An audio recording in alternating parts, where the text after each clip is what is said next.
I feel like a bag of assholes. Hey, Twitch. Kroger. Are the kids going to be okay? Probably. No, definitely not. Well, maybe. Nature will run its course, and it will... One way or the other. Exactly. Lauren said I'm gaslighting the definition of gaslighting. No. Welcome to Born in the 80s, episode 485. I'm your host, John_Danger, and I am joined, as always, by my co-hosts. Matt Haig. TJ May. Good job. I'm Terry Gross. Yeah, unfortunately, I don't have the $2,000 NPR microphone, so I can't really do it. Yeah. What are they? They're Newmans? I think it's pronounced Neumann. Uh-huh. It's... they have a lot of high-end microphones. I think NPR specifically uses like the $4,000 one. Yeah, I'm looking at this. It was $3,700 for a Neumann U87. Ooh, and they use the word AI in it, so you know that it's good when it's got an AI. Oh, man. Is it like a USB mic? Is it like doing onboard No, processing of some kind? probably not. It's on Sweetwater. It's $3,700. Christ. Uh-huh. It's the modern incarnation of a classic microphone, introduced in 1967, the U87. Yeah, it's just a really good... Like, if you got the money mic. for it, go ahead, but don't ever think that you need that sort of thing to do anything recorded. Yeah, this is the thing I'll say about podcasting is you do not need to have an expensive microphone to do it. Yeah. Do not spend more than... I would say more than like $200 on a microphone. And then if you're really into it, then you can buy a nice sub $500 microphone, and then you'll be good. And also don't be an idiot and buy a condenser microphone. But also they're really good, so you should. If you can make your entire room built for recording. Yeah, I'm just making this up now, so I don't know if the math quite checks out. But don't spend more on a microphone than you spent on the room. Yeah. That sounds about right. Yeah. No, here's the answer. If you want to record a podcast well, don't buy a USB mic. Buy a $100 DAC, and then you're gonna have to buy a $40 cloud lifter. But you buy yourself a Shure SM58, and you will sound great. And they're $100, and you will have it for the rest. You will give it to your children when you die. So Is that the one you talk about using as a hammer and you can still use? Yes. Okay. It's tried and tested. I think they also make a USB version of that. So whatever that is, get that too. Don't buy the expensive USB podcast microphone because it's going to suck. And they're just making money off of it being called a podcast microphone. Mm-hmm. Also, if you do a podcast, make sure it's about something and not just three people randomly talking. Yeah, that's... Well, if you want to do a podcast where people listen. Yeah. Yeah. If you're cool with nobody listening to you, then just do whatever. Have fun. It's a hobby. It's just like if your podcast is just like a weird old man play date, then Yeah. you can just do that once a week. Yeah. So, that's what I wanted to say. Interesting, though, is I'm going to turn myself down just a tad because I'm peeking. Mm-hmm. Now that I've gotten animated, I have to turn myself down. Of course. Yeah. What I was going to say is it's like this is a good tangent, and this is something I'm sure you guys have seen, but like everyone, it's like a bummer like being into hobbies because like everyone has turned their hobby into a fucking side hustle, and it's so fucking annoying. I think I talked about this in the past with like ant keeping, but like doing 3D printing of like stuff and then being like, hey, I like that little thing that you had there in your video on YouTube that has like 2,000 people watching it every time you put out a video. Do you have the STL for that? No, I don't share that. Awesome. Thanks. What a fucking asshole. You have 2,000 people watching. I stopped. I'm like, well, I guess I'm not going to watch your channel because Like there's 8 million other people, and you're not even literally going to just share a fucking STL file over Discord because we're on a shared Discord. Yeah, it's just kind of like the shit like that is just like, come on, man. Like, and I found another version on a different website for free. It's like just he obviously had modified. It's like that shit is the 3D printing community is particularly bad with it because there's so many people. Like my brother fucking there must have been something that went around in the hustle culture because my brother was like, hey, should I get a 3D printer to like make a job?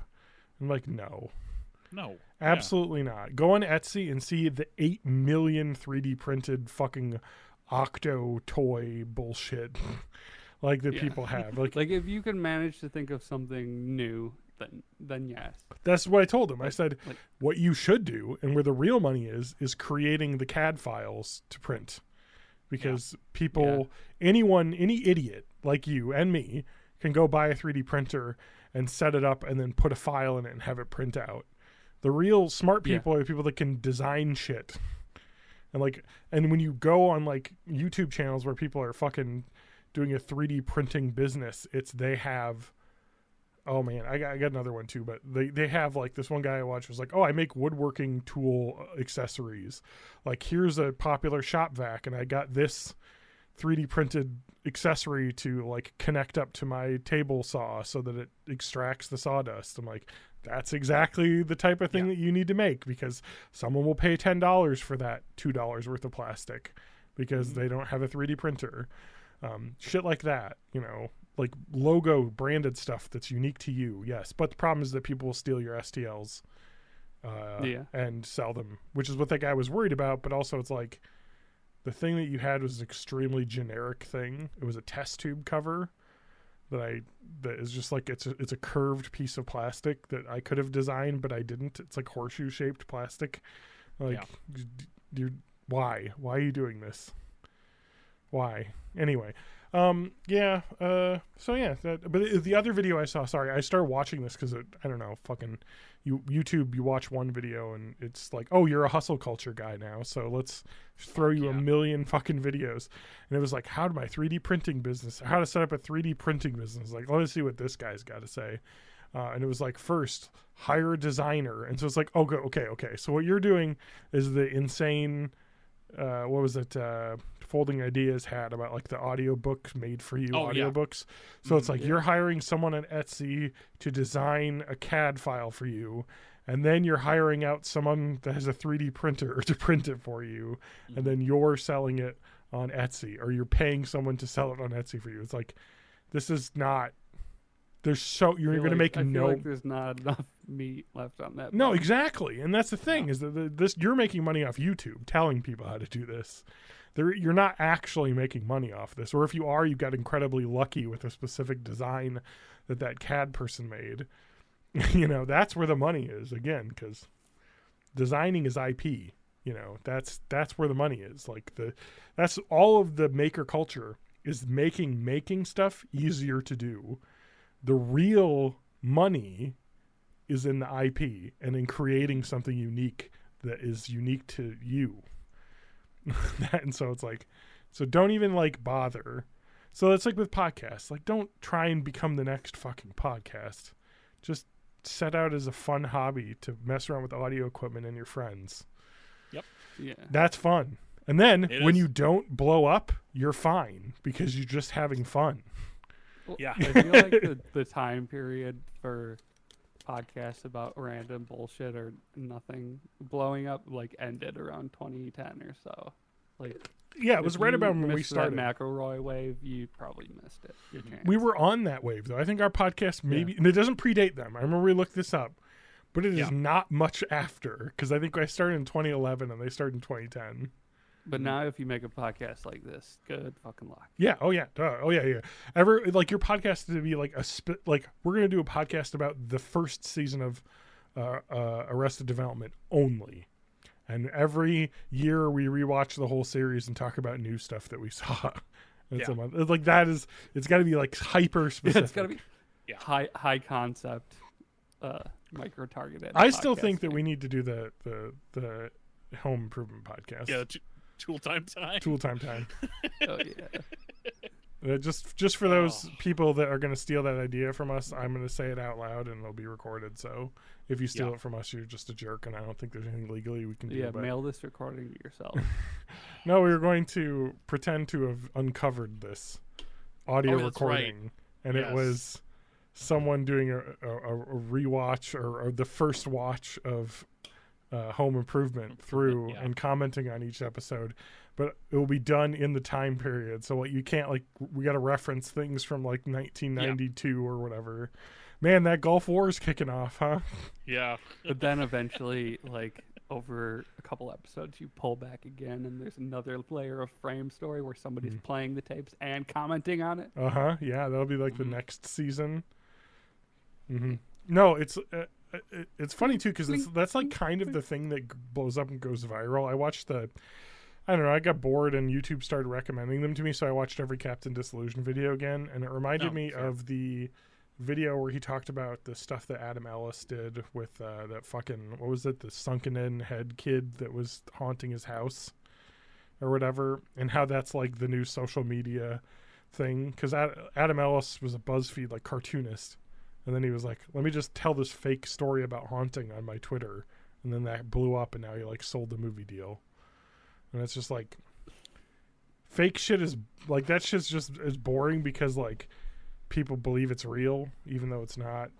I don't know. The Captain Disillusion is really good because he goes into an explanation of why that sucks and how there's way more interesting real stuff happening that you could do. But it's more about just a lie, I guess. Because when you go see a magic act, that it's not real, but you're enjoying the craft.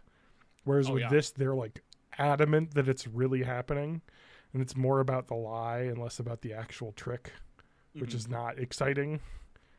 Because I don't think honestly, I don't remember anything about that, but that blew up for a while. And now it's been completely forgotten because it wasn't anything interesting or unique about it. Anyway, so that's what I'm saying. If you really want to blow up and be good, either be hacky and lucky, or come up with something really unique and interesting. And if you have a chance to sell the movie rights, just take it. Take whatever they have. Yeah. Just not. Oh, yeah, because, man, 10 years from now, we're remember that viral Twitter thread? I mean, what was that guy? My asshole stepfather or whatever? My stepfather. Oh, shit, my dad Shit, my dad says became a fucking CBS television series that failed. I watched that I think just the pilot of that on a plane. It was not a good experience. But that guy was smart. Make some money off that shit. That was nothing. But yeah, that's why I'm saying extract money from rich people as quickly as you can. Yeah. Or you could come up with something novel and interesting and unique like Mercury did. Yeah. And then become popular because you're making something that is a niche that exists that had nothing to serve it. Yeah, you're helping people that literally know exactly helping people in the massive rental community with really easy maintenance things, and also serving as a trans voice in an area where there are people that are like that. They just don't have the vision, or not the vision, the spotlight. You know what I mean? Those people exist. So that's really cool. It's Pride Month as well. So. It is, yeah. Don't suck. So we kicked Spanky off of the podcast. Yeah. No, Spanky said, and I think I quote, "I feel like a bag of assholes." It was close to that. What the fuck was it? I want to. Oh, good. Lauren's turned on some loud ass shit in the living room. Nice. So let me just close my door. I like to keep the door open when I record because it allows echo to leave the room. Oh yeah, that's but yes, it's honestly not that bad now that I have the dynamic mic. It's just an old. What did he say? Spanky has told us, "Quote: I don't think I'll be around tonight.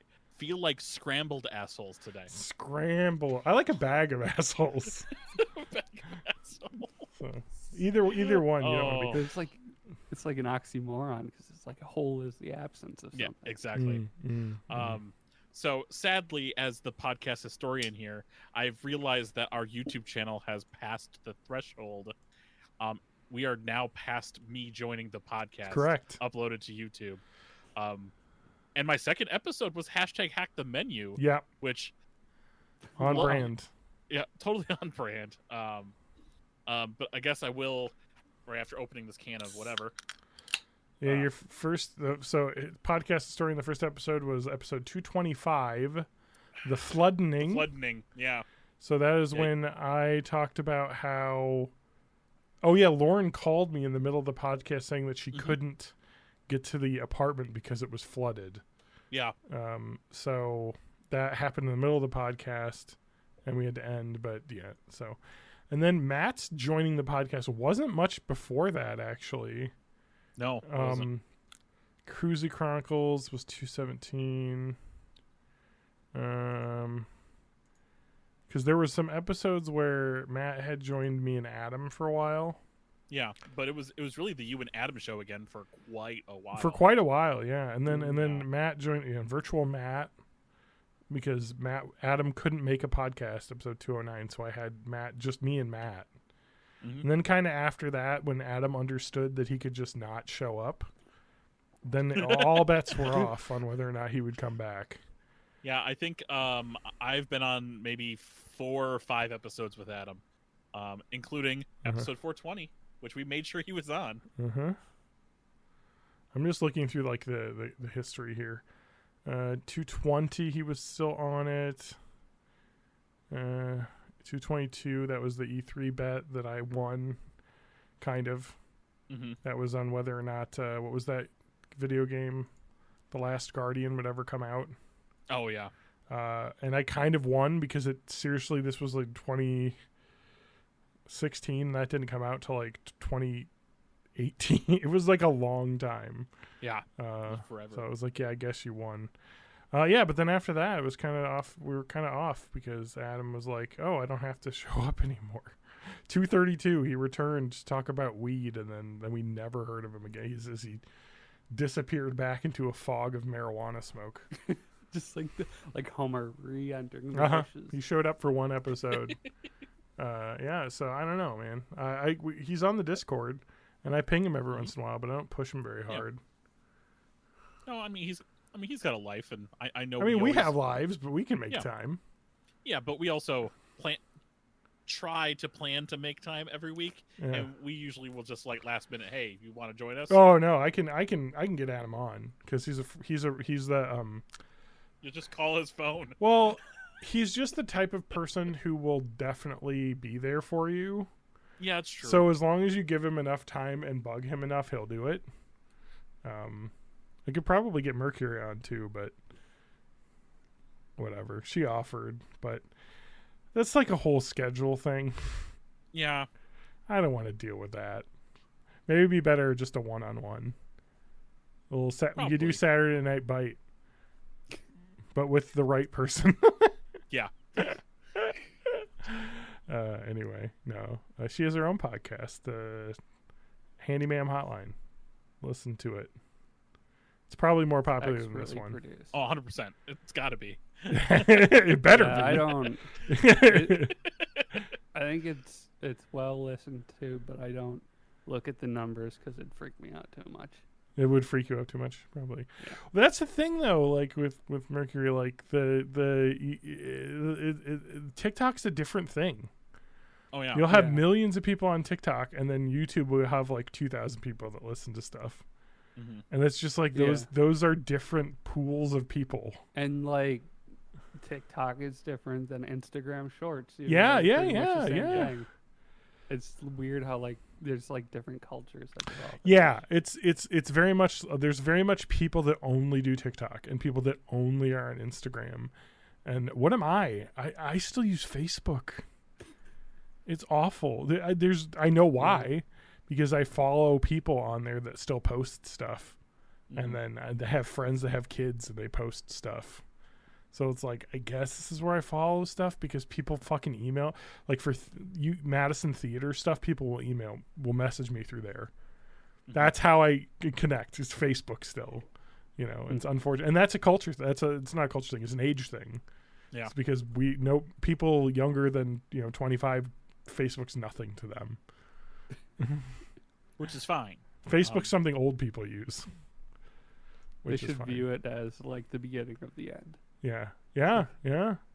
We didn't know. We're sorry. Yeah, but like TikTok, what was the other one? There was Be Real got really popular over the summer with children. Last I've summer. never even heard of that Be one. Real. If I could get access to our original raw vids of the Amazon expedition, that would be something that would be worth putting on TikTok from us. I mean, other than you'd have to bullshit clip it from our up, but Twitch. yeah, I guess. Oh yeah, of course, yeah. Well, I don't like TikTok. I wouldn't use TikTok as the platform. Well, no, it's not do the right TikTok audience. And then you just cross post it to YouTube. Yeah, I guess. I don't know. I would probably. I guess YouTube's awful though. Yeah, YouTube is absolutely horrendous. I can't find shit on it anymore. Well, it's Google. Google's completely fucked it, and they don't give a shit, and they only cater to the accounts that are huge. So there's like no. That's the thing with TikTok. TikTok is you can get discovered if you are unique and interesting. You'll get found. YouTube is we cater to the people that have 50 million people watching everything. That's it. Mr. Beast or nothing. I wish, in terms of live streaming, I wish there was a good alternative to Twitch, because that's kind of Twitch sucks ass. I mean, all the services suck ass because the copyright stuff, and they're just they don't give a shit unless you're huge. There's no like nothing for normies. Mm-hmm. That's what Discord's been so great for recording the podcast, because you can get together and look at people in the eye on the camera and record and get an output in a whatever format you want, and there you go. There's your show. But anyway, go ahead. Did you remember to hit record? I did, yes. Okay. I specifically remembered because I'm trying not to forget. I used to have a Post-it note on my screen that said "hit record, you idiot," and it's fallen off after a while. But no, man, social media is a nightmare. That says replace the Post-it note that fell off. But like TikTok is great for that, but it's also like heinous in terms of the algorithm is horrible. Like if you want certain type of content, it will send you down a rabbit hole, like a bad one. And it also caters to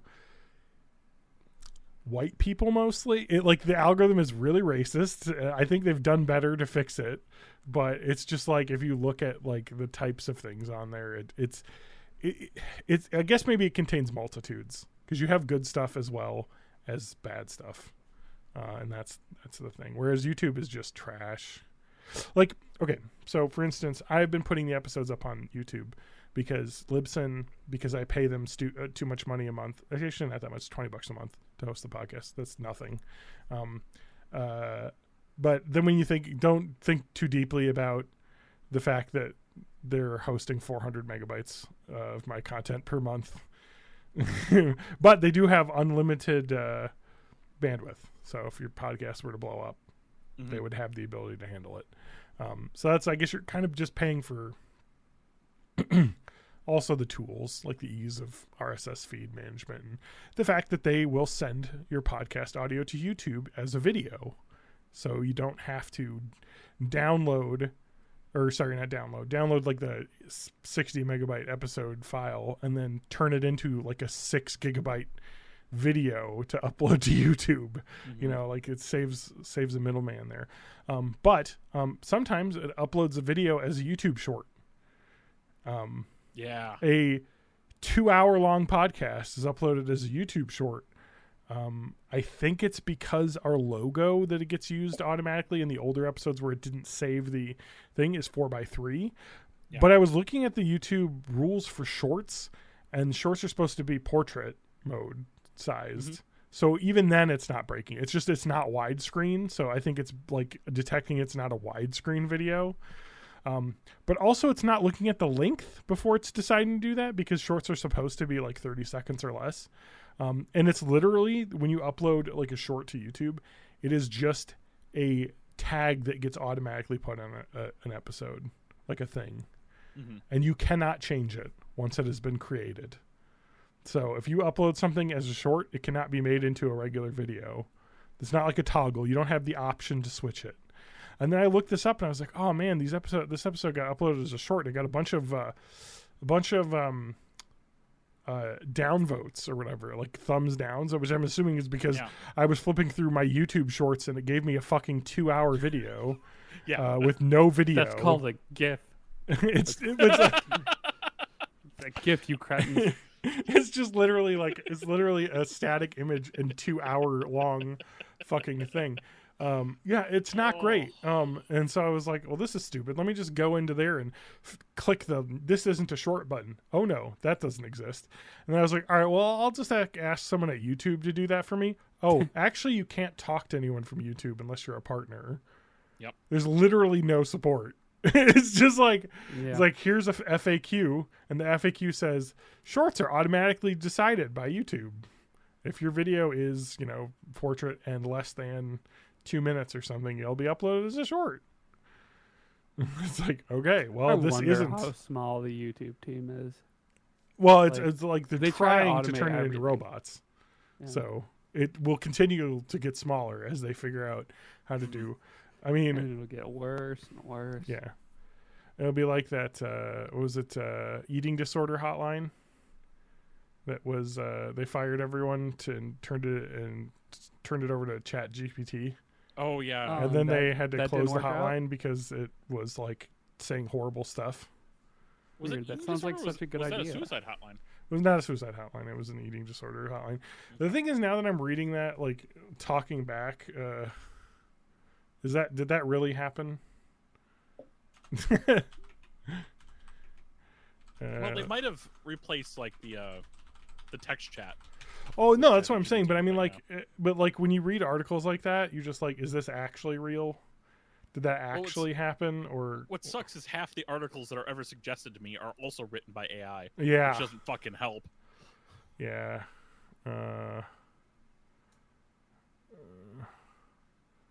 NEDA, whatever that is.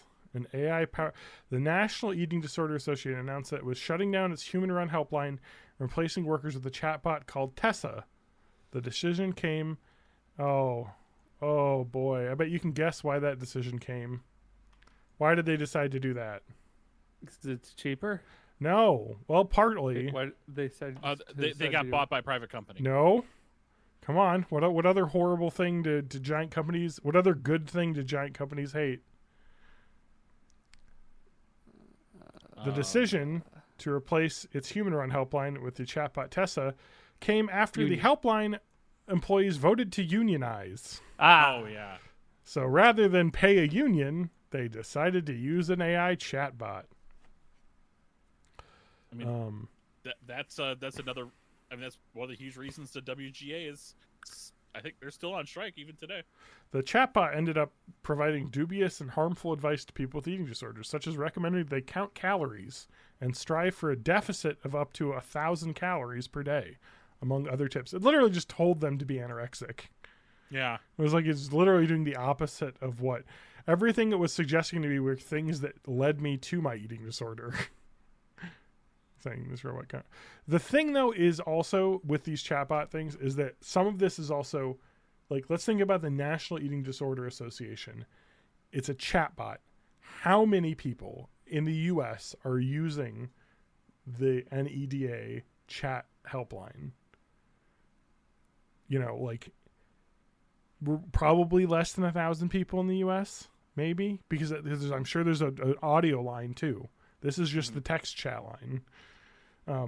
Yeah, but I don't know. I'd be much more likely to use the text line. Well, yes, very possibly. Yeah. But like the thing is too is that because I'm reading here, the person that said this is Sharon Maxwell, who described herself as a weight inclusive consultant and fat activist on Instagram. So it is someone who recovered from an eating disorder.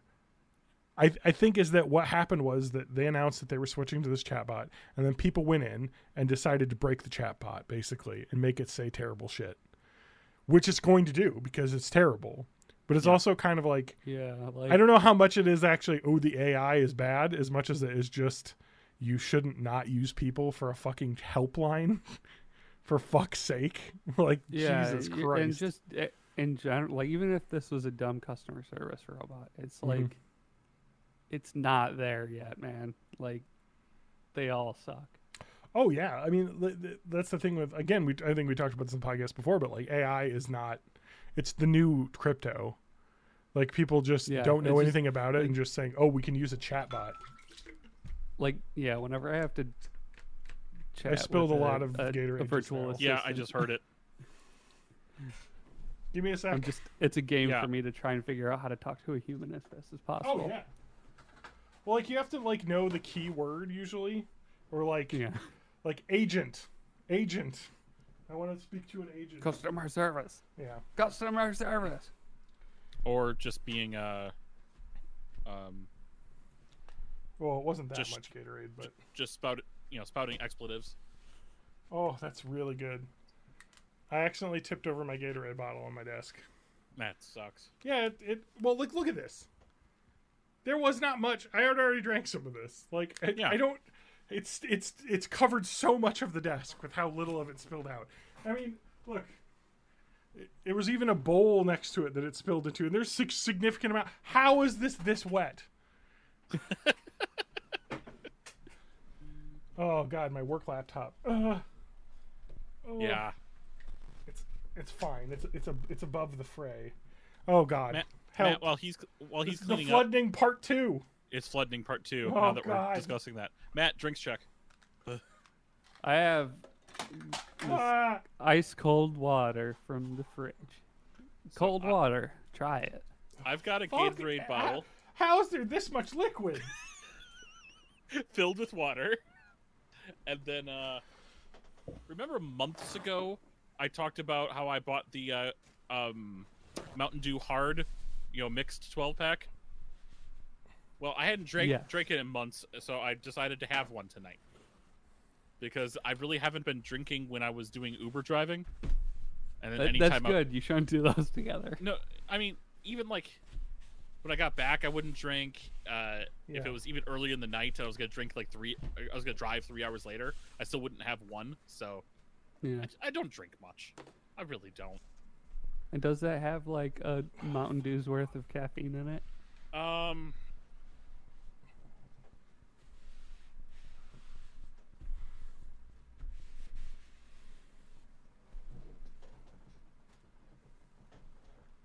Oh, you know what's the best part? It does not mention it. It's Gatorade, so it's very sticky. This Yeah. is awesome. My desk has like a mouse pad surface that is now completely soaked in Gatorade. So that's good. You guys keep talking. I'm gonna go grab a what are those what are the It wipes? looks Sponge. like the hard Mountain Dew does not have Not a caffeine sponge. in What it. are the wipes? The Cleaning cleaning wipes. Cleaning wipes. What's Like the brand name? What's the Kleenex version? What is it? Brawny. Clorox wipes. I guess Clorox wipes. I'm gonna go see what they are. Yeah. Wet Clorox wipes. Those are, I just those need are wet something though. that has You're some trying to sort get of rid of the oxygen. wet. Molecular sieve.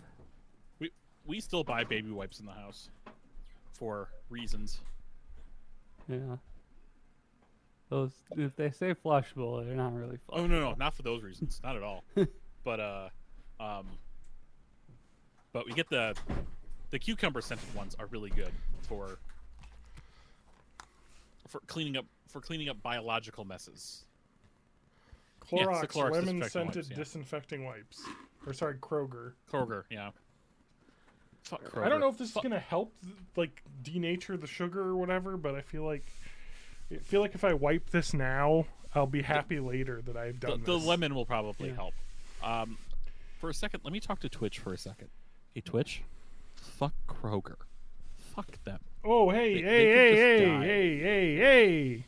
And, They could in be Minecraft. they could be a what do you call it? We don't want to make fun of brands because this podcast is a hobby and not a hobby. I want to make it into a side hustle. We don't want to anger any brands. Yeah, hashtag sponsored content. Hashtag Fuck hashtag on. Kroger SpawnCon. Sponka. So I was actually You know at people Kroger. do like fake ads on their YouTube. Or What not about YouTube, ads? but, you know, like people do fake sponsored content on social media. Yeah, actually, that'd be kind of fun. I think that what's really I think was really funny. Someone was like telling, I can't remember where this story was from. Sorry, I'm just continuing to wipe my desk while we talk. But That's fine.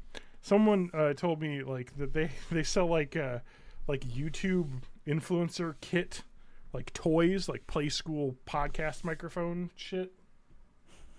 Because I mean that's kids are basically watching fucking 800 hours a month of Ryan's World, so they get used to like I want to be a fucking YouTube star. So I mean it's like when I was like I want to be a farmer. Let me ride around in my fucking John Deere I had a tractor play toy. school set that trained me to be a McDonald's worker. Yeah, exactly. Literally. Yeah, Yep. I want to work at a grocery store. Here's my little fucking plastic play school grocery store. Beep. No, but they said that there was a kid that they knew that was doing like fake recording in front of their computer. So they were like playing Minecraft or whatever and like pretending to be doing YouTube videos. It's just a thing. And they were like doing ad shit. I was like, there's a level of fucked upness in this. So they're like doing fake SpawnCon and they're playing. It's just like, oh man, I don't know, man. Are the kids going to be okay? Probably. No, definitely not. Well, maybe. Well, they're definitely It's gonna better take off a lot than of we work. are. Or we were. Because like they're like, oh, Yeah. gay people, they're cool. What's Yeah. the problem with that? That's a big step over our generation. When in they're high like- school, every other word was the F word and not the okay one. Just think about how much the internet has changed society, and like In The both people good that- and bad ways. Yeah. the people that were born into the world where all that shit already happened, it's gonna be so much easier. But Oh, I know. it is gonna be also shitty. Yeah. So We're there, fucked Gatorade. in a different way. Us and the Gen Xers were in the transition period. Mm-hmm. The Boomers were already fucked, I assume. Oh yeah, dude. I mean, but the thing is, I know boomers So that they're aren't leaded fucking lawnmowers and like. There's Hey. boomers that don't suck. You know what I mean? It's a choice that you make to suck, yeah. and the choice is not pretending like you know better than everyone else because you're older, Yeah. or this is the way it was done, so this is the way it should always be done.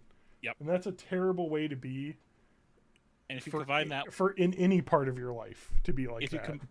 if you combine that with a fuck you got mine mentality, Yes. uh Holy shit, that's the worst to have.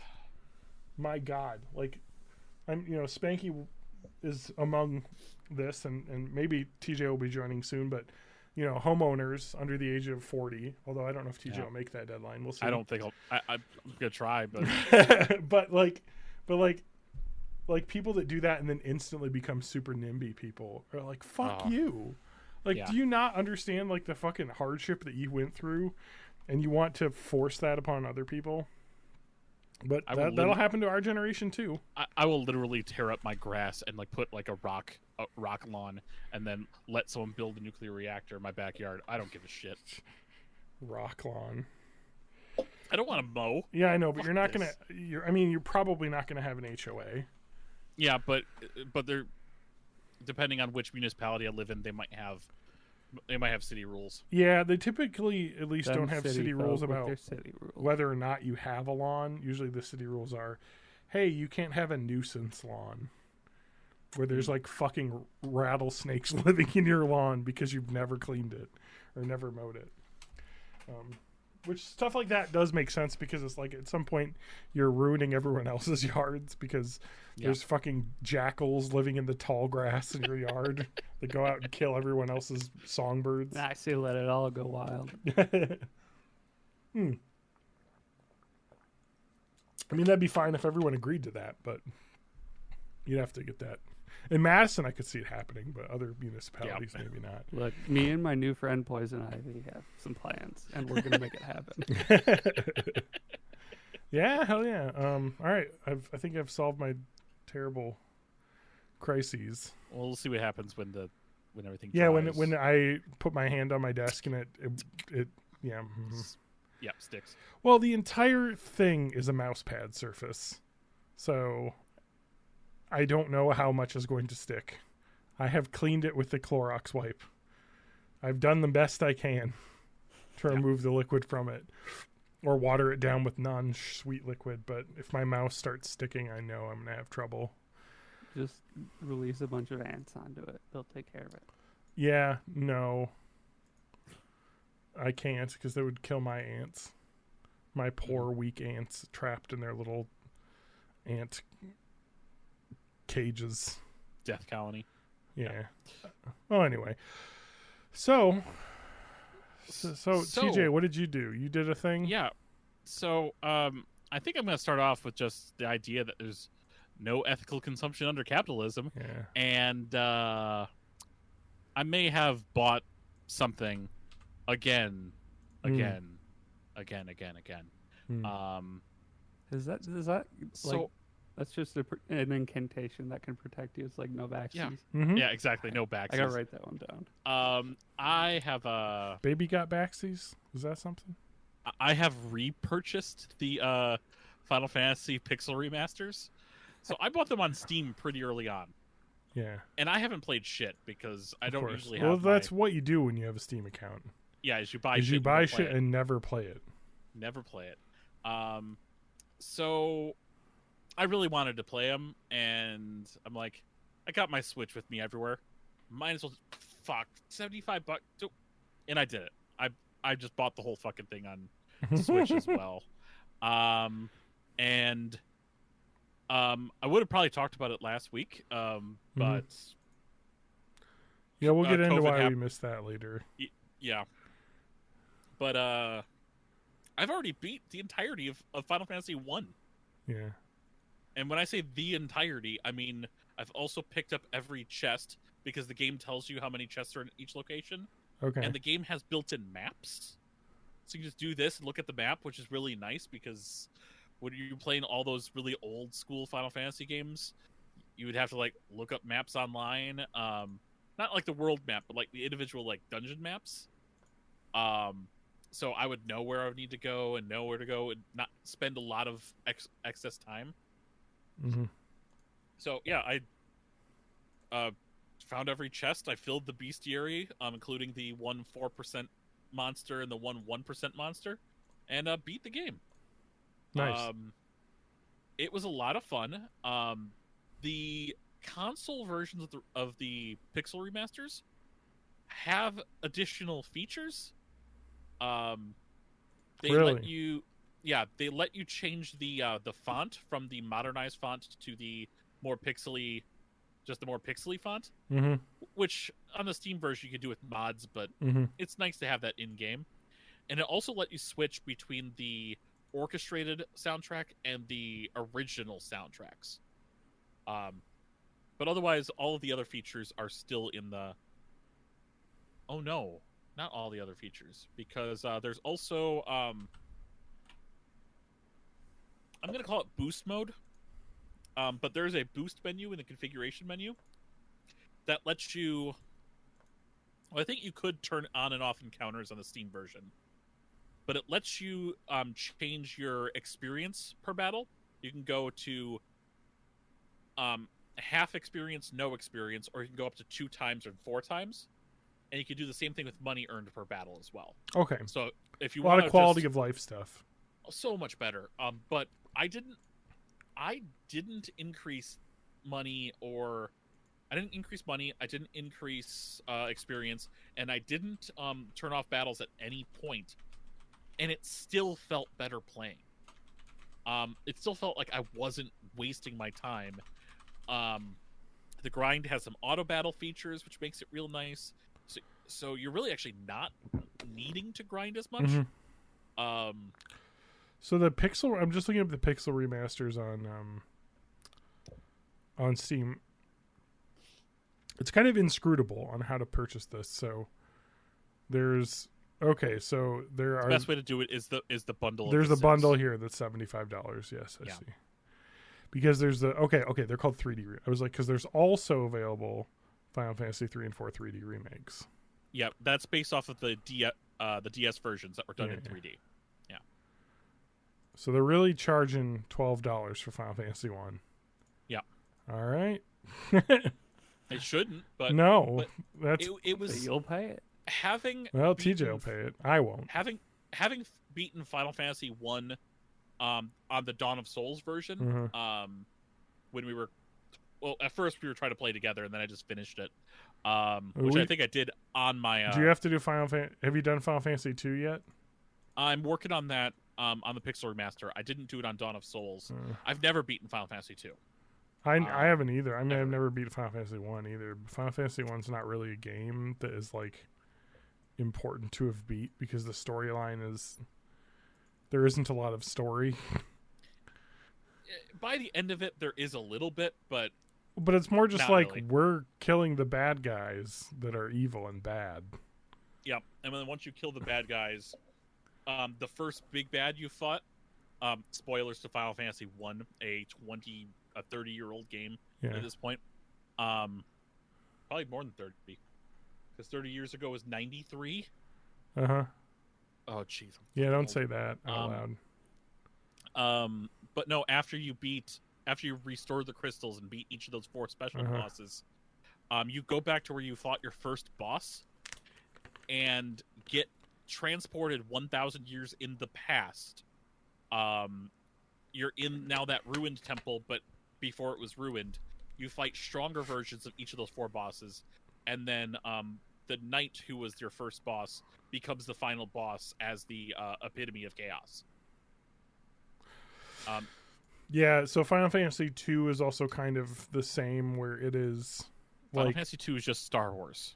Yeah, it's the story is like a little bit more interesting than Final Fantasy 1, but your characters, your playable characters have different personalities too. It's more like that's a good point too, because like the first Final Fantasy game, the characters in your party are all just like mage, thief, guy. There isn't like they don't have like names and character arcs and things. No. Whereas in 2, what's funny is actually in the epilogue of Final Fantasy 1, because I got to read it again, is the idea that because you break the time loop by going back and doing this, you go back to the present. In the present, then they don't remember all the crystal shit, and they don't remember you. And though the your tale kind of goes to legend, your names fade to obscurity. So they kind of reference just the fact that you're nothing. That you were remembered as warriors of light and not as the names that you were. So it's really, if you like Final Fantasy 3 is where the modern JRPG style kind of began with this. I mean, of course there were other games too, like your Dragon Quests and things as well at this point, but if you're talking about Final Fantasy as a series, it's really Final Fantasy 3 is the one that begins with like the story type that you would get from a Final Fantasy game. 3 is great, 4 is great, 5 is great, 6 is like the best in the series. 3 is okay. Yeah. I don't think 3 really started. I think 4 was a lot better. You really think 4? Yeah. I guess. I'm just thinking about 3. I mean, I guess maybe part of that is I played the 3D version, and maybe that just added more. Yeah, it did. I mean, it added better personalities for them and actual canon names. Got it. Because you couldn't even tell that. Oh, really? Okay, yeah. Because I'm only aware of playing the Final Fantasy 3 like DS version. So yeah, I played a little bit of a translated version of the NES way back when I was doing ROM shit. That's a good point too, actually, because in the US, Final Fantasy 1 was the first Final Fantasy game, right? Yes. Yeah. Yes, it was 1, and then it went. We skipped 2 and 3 to Final Fantasy 2, which was Final Fantasy 4. Yep. And then 3, which is Final Fantasy 6. Yep. Yeah. So I mean, we got to play 4 and 6, which are great. I don't think 5 is even as well remembered as 4 and 6. Not that it's bad, but it just 5 at least we got to play on the PS1 as part of the Final Fantasy anthology. Yeah, but what I'm saying, like, I think in the tier of Final Fantasy enjoyment level of the connoisseurs, 4 and 6 are above 5. Like, yes, 4 and 6 are among the most beloved of the entire series. Yeah, 4, 6, and 7, and maybe 12. 5 is very much and 10, but yes. 10. But 5 is very much 3 with better mechanics and more personality for the characters. I got it. If you don't include 3 for DS. Got it.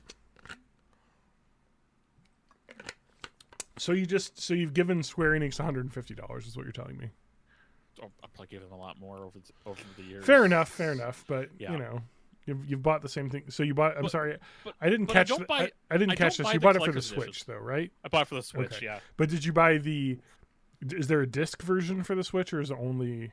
There's a cart version. I got it digitally so I could play it on any of my Switches and use the cloud saves to just switch between my Switch Lite and then playing on the TV, even though I almost rarely get to play it on the TV. I have not booted up my Switch in a very long time, actually, because I have a Steam Deck. Yeah. And the Steam Deck plays everything that the Switch can except for the just straight Nintendo titles. Mm-hmm. And I And have... you can't play those because it's Pride Month. Exactly. And I have... you can only play the... What are the gay Nintendo titles?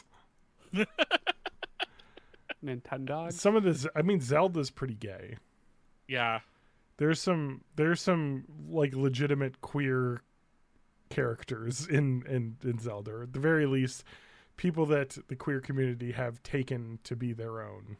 I mean, most of the Gerudos, if we're Yes. not talking about Ganondorf. Yes, we're talking about the very strong, muscly women culture that I exists. Want to step on me? Yes. I get it. Yes, Yeah, are. I remember them from the desert area. Link is a very feminine man.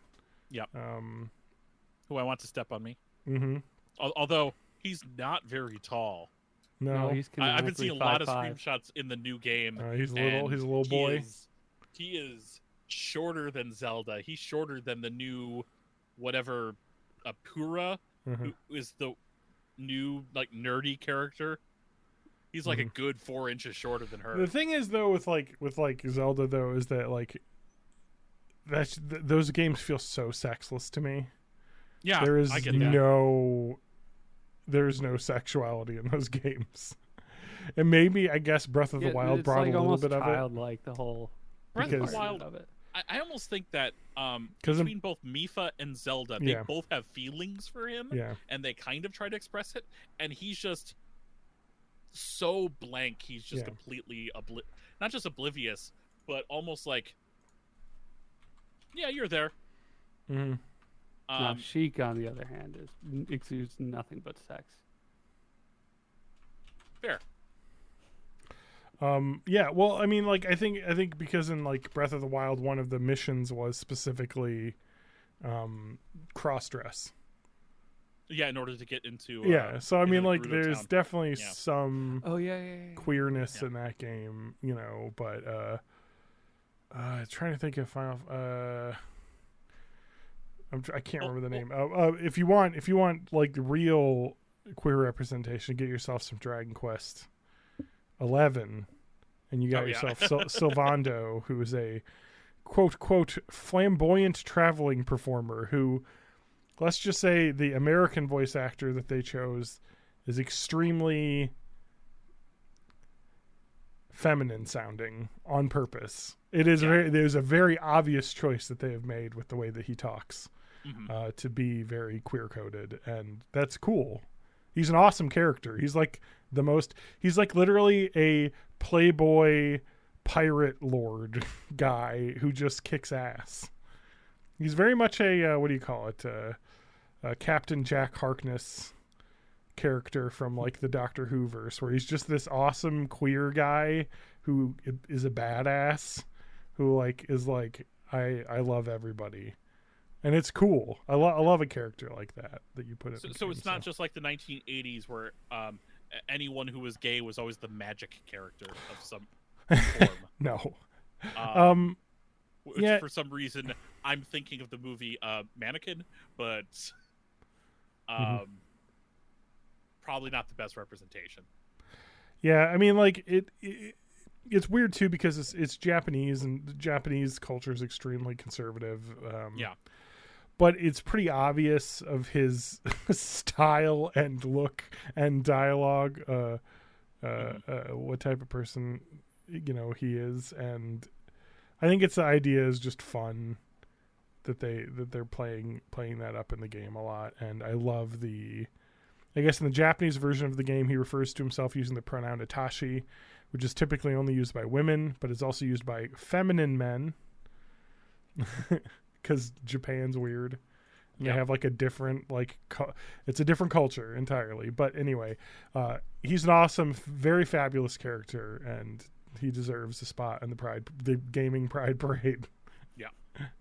Anyway, let's stop being three And straight Yoshi, men of talking course, about who gay is ace. stuff. Yep. I'm an ally. This is why we Closest- need Spanky here for our credibility, but he's sick. We do. Damn it. Closest thing we get from Final Fantasy, or at least in the Pixel remasters, is there is a character in Final Fantasy V who appeared to be a man for a whole big part until she's revealed to be a woman. Yeah. Um, You don't get a lot of that in the Japanese games of the 90s, 80s and 90s, but I mean, Wait, I don't they even hear think about Final Fantasy's Shakespeare. really done anything since then for like a queer character. Not really. But the thing is that, like I've said, the Final Fantasy games are kind of sexless, kind of, except for Final Fantasy VIII, which is all fucking. yeah, honestly, it is. 7 as well, because you have Yep. the main character and his romantic interests, but like everything else other than that's like let's save the country. I mean, 7, you do get the date in the gold saucer, of which you can date. You can date Character Barrett. 1, Character 2, and Barrett. Yeah, you can go out with your bro. So I guess. And I think if you get her, you can date Yuffie in that too. Yeah. I guess Barrett is straight. He has a child with a woman. Is he married? I thought he was married prior. That child's not. That child is his adoptive daughter. His adoptive daughter. Okay, so that we don't he know. took from his buddy. Barrett can be gay if you want, fans. Yep. So Feel free. So in addition to whatever summer reading my kids have to do, Uh-huh. 2 of my kids I have offered, hey, if you want to add a video game to your summer reading, I will let you play a game with no voice acting that you have to read. Uh-huh. So one of them has picked Final Fantasy VI, and one's picked Final Fantasy VII. Oh no, they're gonna learn bad English if they play Final Fantasy VII. Yes, they will. Because Yes, they that will. well, Oh, 'cause it's they're not been playing the fixed remake. in subsequent versions. Is it? They're not going to play the remake because remake has voice acting. Got So it. I was gotta gonna say play because the the original PlayStation version, the English it's mostly good. There's just a few sections where it's translated very badly. Although I will let them use the weird boosts that are in both the Pixel remaster and the just the new console versions of whoever 7. picks 6 picked the better one. So 7's fine. But 6 is really dense though. 6 is really dense. Yes, 6 is really dense, but I think 6 is more interesting story of. It's more traditional, I guess, in the fact that it's about like a evil king guy, but also I would have let them. 7 go is much through more 9. cyberpunky. I would have let them go through 9 because 10 has quite a bit of voice acting. Oh, 9 is real good. Yeah. Secretly good. Other than the fact that it turns into an insane story at the end about. It's like almost Neon Genesis Evangelion levels of insane pseudo-religious alien iconography at the end of that game. I never beat that game. I only ever gotten like most of the way through and not to the ending. I got to the final dungeon, but Yeah. I did not grind, so I was dying on everything. Yeah. Anyway, so that's fucking video games. We got more video game stuff to talk about though. So let's get through that right now. Yeah, let's get through it.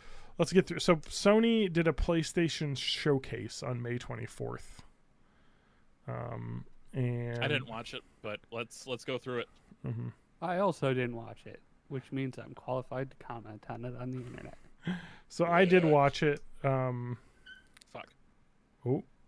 I just burped. It's fine. Oh, okay. I thought you'd like drop something. I thought you'd spilled Gatorade all over your desk like I did. No.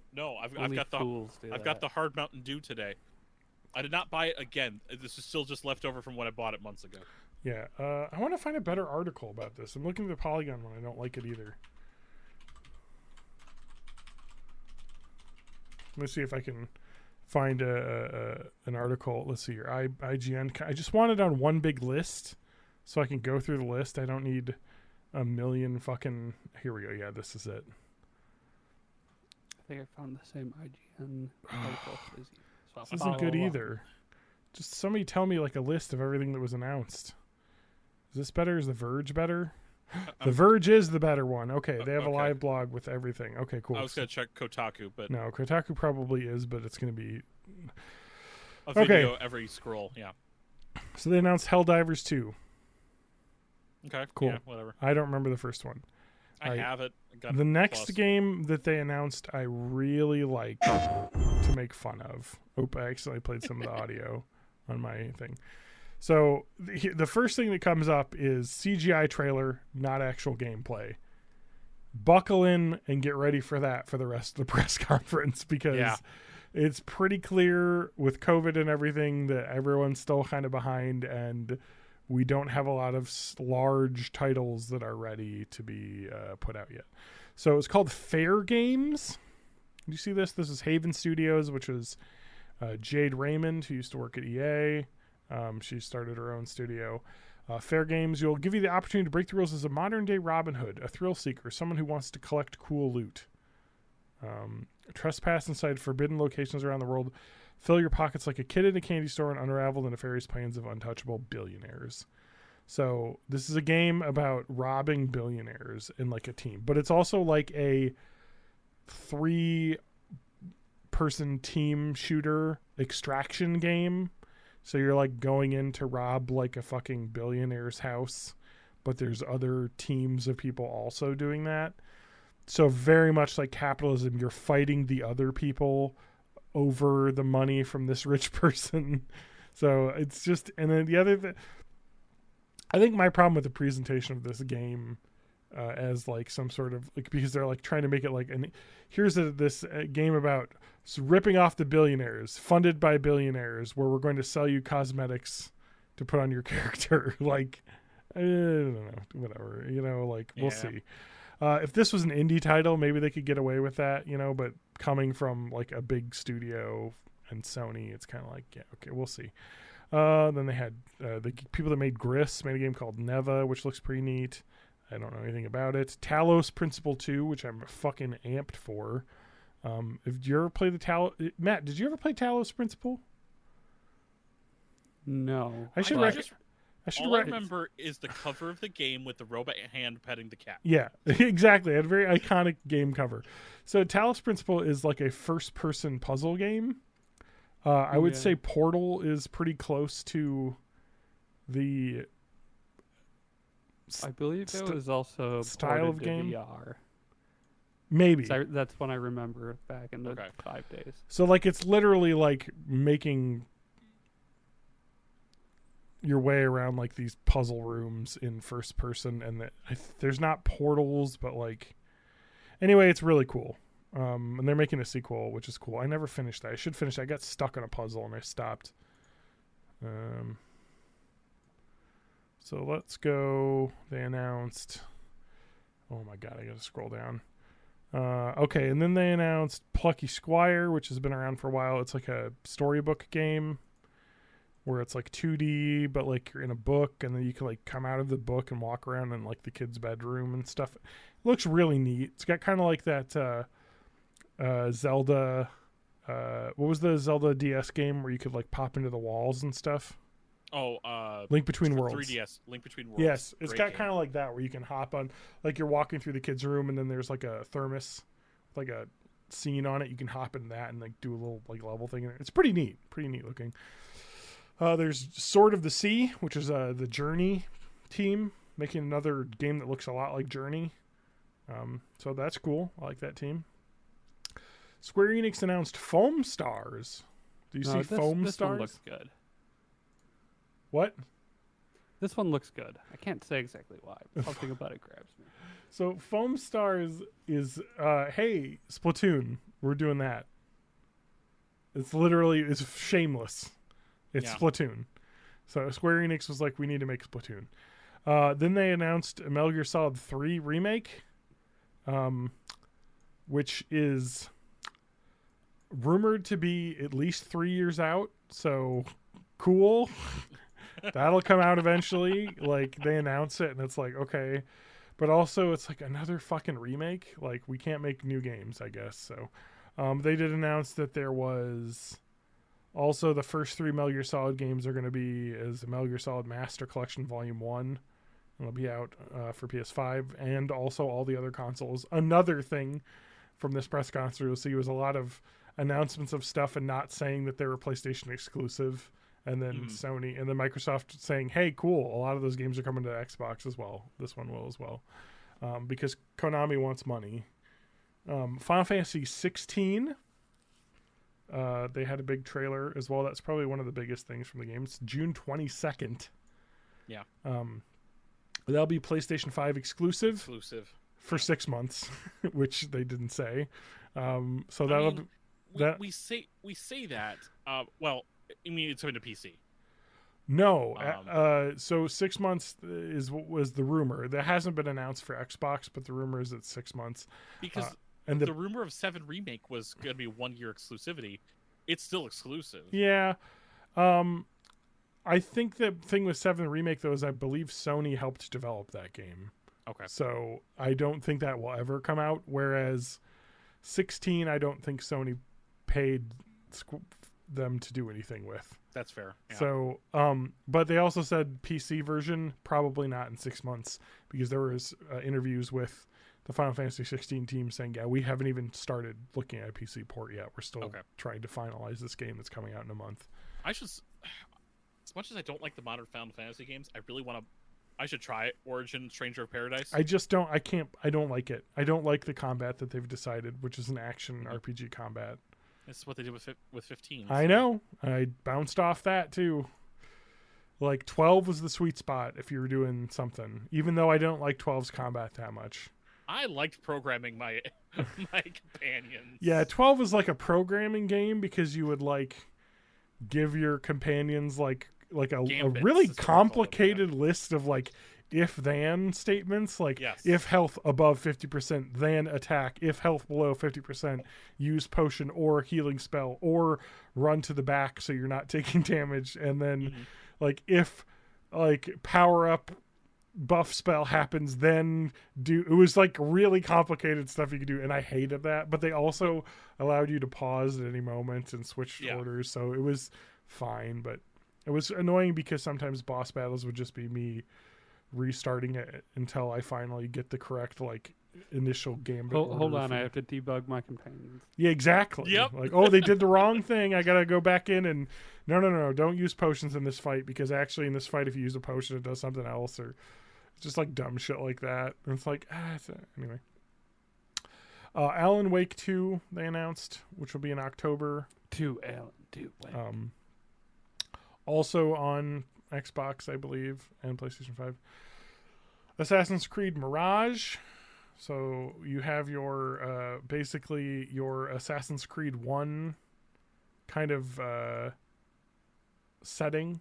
It takes place in like the kind of 9th century Baghdad, so very much the Middle East that the first game did, and it sounds like it's a little bit different than. It's supposed to be like smaller, more stealth focused. Yes, much different than your Odyssey and Valhalla, which are much more like combat games. Not a lot of sneaking around and stabbing people. More like almost like Dark Souls type combat in those games, with a lot of dodging and things. I specifically remember running over hippos with a boat. Very stealthy.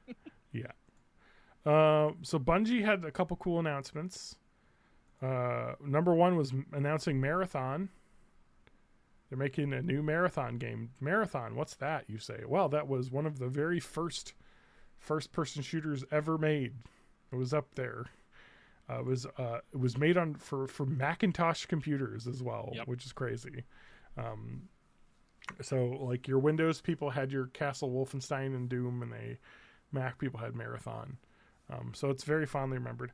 Sad that it seems like this is a CG trailer, of course, but they information around Marathon is this is going to be a extraction style looter shooter, basically multiplayer online games as service game.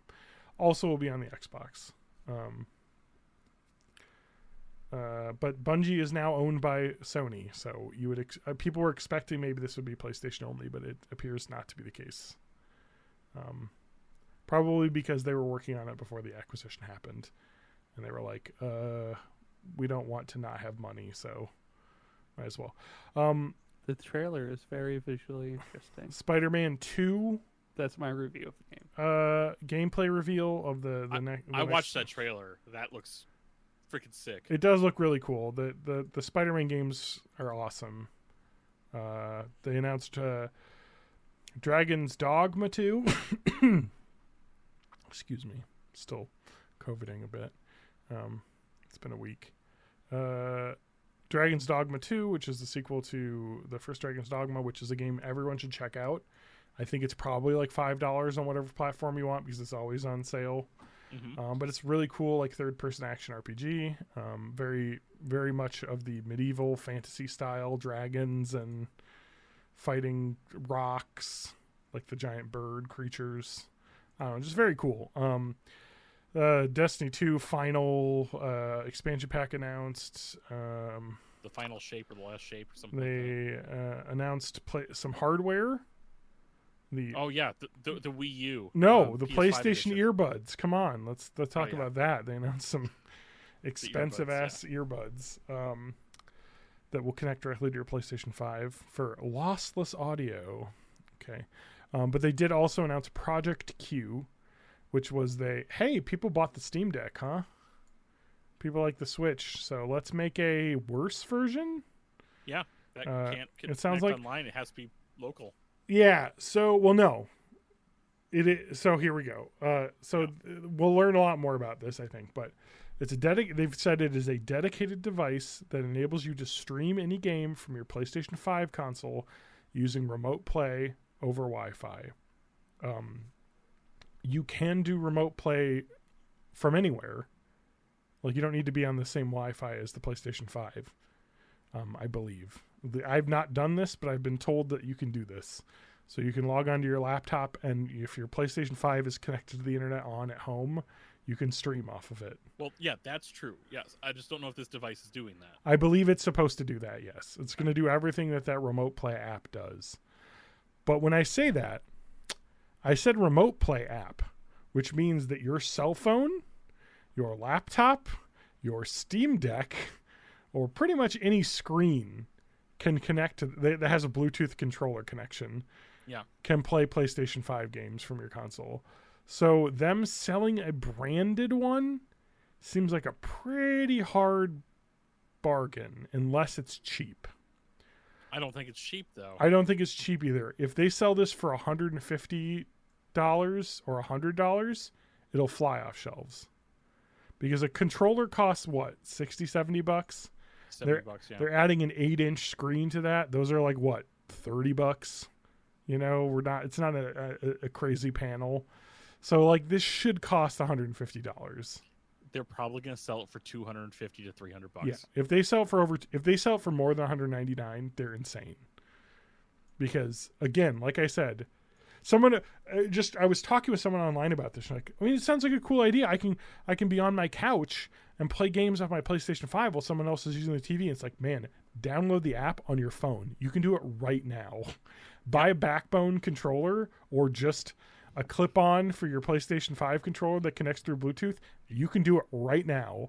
All you need is a fucking screen and like the processor needed to stream something, which is every phone. Yep. It is. I have my phone. I have a clip-on that works for my PS4 controller. Yes. Clip-on works for my Xbox controller. I can do Xbox or PlayStation or Steam streaming on my phone. So what we don't know right now, at least I haven't seen clarified, is this going to allow you to do cloud gaming? Here we go. No. I just watched the trailer, and the trailer said game must be installed on your PlayStation 5 system. Correct. Yeah, exactly. Yeah. So, but it also says. Oh, but your PS5 system could be doing. What I'm reading. Well, yeah, but what I'm reading is that the hardware to do cloud streaming isn't going to be that different than the hardware to do streaming off your PlayStation 5. Yeah. So they probably could add it in the future, but it doesn't seem like that's what they're planning at launch, which is crazy because they do have a cloud streaming service that is terrible. I have used it and it is it works. The latency, all that is good. The menus, the interface is a fucking nightmare. They've put zero effort into it, which sucks because the only game in town for cloud streaming really is Xbox. And it's great. And it is great. They've done a great job with it.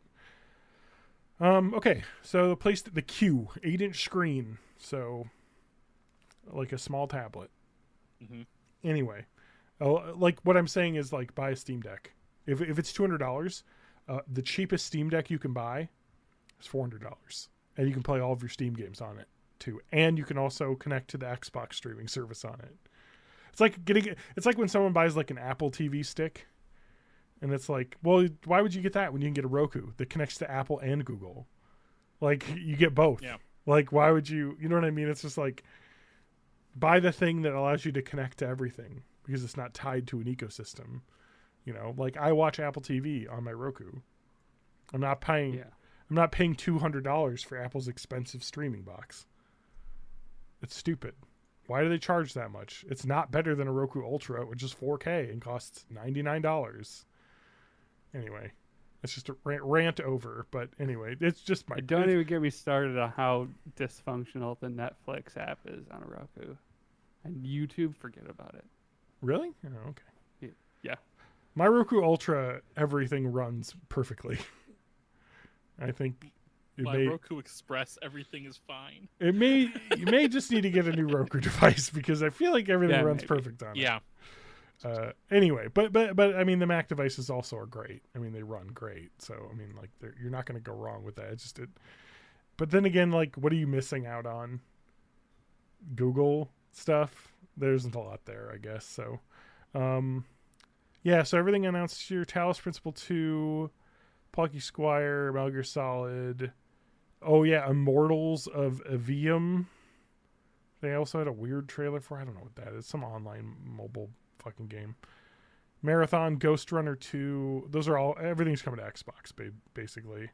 Mm-hmm. Yeah, that's it. I mean, there's a couple other things too, but for the most part, kind of meh. I was really disappointed actually. I was like, they didn't announce any price cuts or anything about PlayStation VR really. Sorry, VR 2. Yeah. Sony is.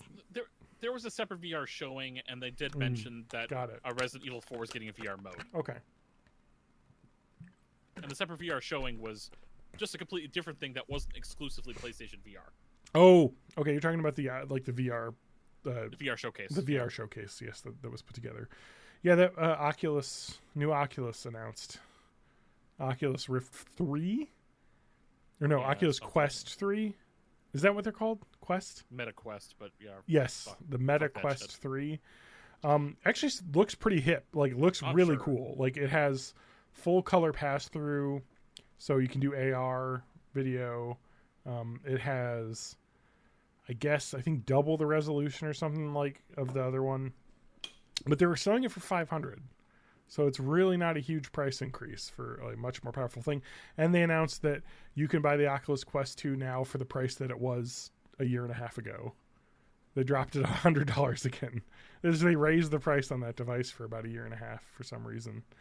I guess because nobody was playing in them. I kind of want one just to go in the metaverse to see how empty and broken it is. The metaverse is nothing, John. What'd you say? There's nothing there. The metaverse is nothing. There's nothing there. I want to go, but I want to go into Horizon Worlds and like see all of the fucking tweens that are in it.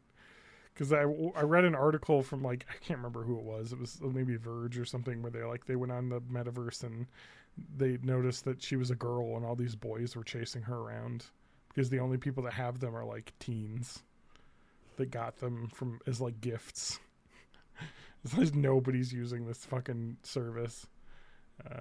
Yeah, anyway, fucking this. What did Zuck paid like a $1.5 billion or some amount to make the Oculus or the Horizon Worlds game app, and no one's using it?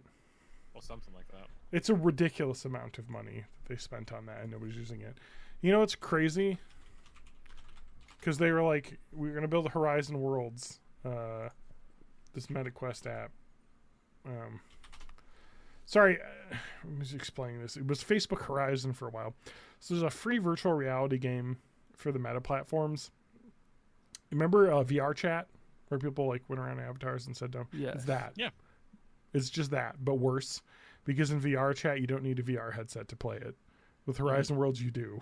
which is the dumbest shit ever, because like I think VR chat has probably pushed people to buy VR headsets more than not. You know what I mean? Because you play in fucking VR chat and you see all the insane shit is, and when you're non-VR user, you don't have like the hand articulation on your characters and stuff. Yeah. So you can tell who's in VR and who's not, and it makes you want to be in VR. So like it's like, yeah. Anyway. John, but wouldn't that environment be so much cooler if it was like owned by a really evil company? Yeah. And that was like collecting. Hey, guess what, Matt? Everything is going to be owned by a real evil company eventually. Because we have a thing called Mastodon that isn't owned by a real evil company, and no one goes on it because it's slightly more difficult to use. Yeah. Because people suck. They should make it better. Whoever's in charge of Mastodon. Well, that's the problem. shadow When you will don't fall. have a centralized someone in charge, it's difficult to do that. And I think that's the thing people are understanding is fascism's okay because it's easy. That's I don't want to have to like open up 2 tabs. So it's okay if the fascists take over. Like it's a point we've gotten to. But I mean, it's also not the fascism thing's overblown as well. Like it's just interesting that people are willing to put up with a real shitty platform rather than something that's slightly more difficult UI. That's just how we are, man. But people left MySpace, you know? For so long, it's like it's all been about just designing this like seamless user experience. Mm-hmm. That, like we trained our brains to expect effortlessness. Mm-hmm. Yeah, so the moment it becomes slightly difficult, we just give up. I still kind of want an Oculus Quest just because I just want to give them get whatever like Meta Quest thing sorry. comes with like the same stats, because I'm sure it's coming out in a month or 2. Well, so the reason I think I like the Meta Quest a lot, just a design philosophy wise, is the fact that they made it a headset that you can use wirelessly, which is like really great for a lot of applications and low powered games, stuff like Beat Saber and stuff. It's like I can get out in the middle of my empty room and not worry about smacking something, or you have the ability to do like high powered VR because it can pass through from a computer. It can hook up to your computer. So you have kind of both options with it versus like a dedicated VR headset for your computer, which has to be hooked up to your computer to work. So it's just nice that they allow both. Like it gives you the flexibility of both. Like it isn't the best headset, you know what I mean? But it is also able to do enough where it's like, you know, for $300, I could do VR, you know, car racing, you know, from my computer, which sounds kind of fun. It's also something I'm not going to buy for myself. Like, I don't know. If anyone wins one and wants to send it to me, or if anyone's listening that could buy me a gift of that level, I would want one as a gift. But I don't think I would ever buy one for myself. Anyway. Just get a Valve Index VR kit. It's only $1,500. Yeah. I'd like to play Half-Life Alyx. I hear it's great. Oh, it is. I just don't want to spend $600 to get the equipment to play it. There's not enough. Is VR dead, Matt? Is VR gaming dead? No. It's just like we all blew our load a little bit too early. Yeah, And I think then it's like now it's just waiting for the technology to get better. Yeah, people went ham on it. It was like crypto. It was before crypto. Everything was VR. Mm-hmm. Everything was like, oh, we're gonna do VR and AR and all of this stuff, and everyone fucking blew their load on it. And then the tech was great, and it's so much better than it was decades ago, like when the people first thought of VR. But it's just not at the level yet that people. It's seamless. But the thing is, it got to the level finally where it was like it's amazing accessible to see it for the first time. Yes, it is incredible. So then it created this like army of zealots that go spread it, and then after everyone's amazed by it, then like eventually they're like, okay, what now? Mm-hmm. It's like there are certain applications where it makes sense. There are people that play DCS, which is Digital Combat Simulator. Talked about it a bit. Like it's, you know, the study level flight sim for people, or like Microsoft Flight Simulator, that swear by you have to play it in VR because it's awesome, because you have the full vision tracking immersion like a simulator. So there's stuff like that it will always be the best option for, and there will always be a niche audience for that. At least I think the Quest is what gets the public there, because you don't need a computer, you're connected to it, you can play stuff, but there just isn't enough stuff for it. And I was reading, someone was like, oh, they got this one game I really liked that's like 50 gigabytes or something, and the fucking Quest came out with a 64 gigabytes memory like built in. It's like, yeah, you can download one game, and they for some reason don't have an SD card slot on it, so you can't expand the memory for some reason. Like, that shit is so weird. And the new one's not going to have it either. And that's like one of the great things about the Steam Deck. Like, just to fucking toot that thing's horn, is like, hey, you want memory? You can get a 1 terabyte fucking SD card for $80. Mm-hmm. And that like adds so much memory. And if you look at, and I'm sorry, I'm Buicking this.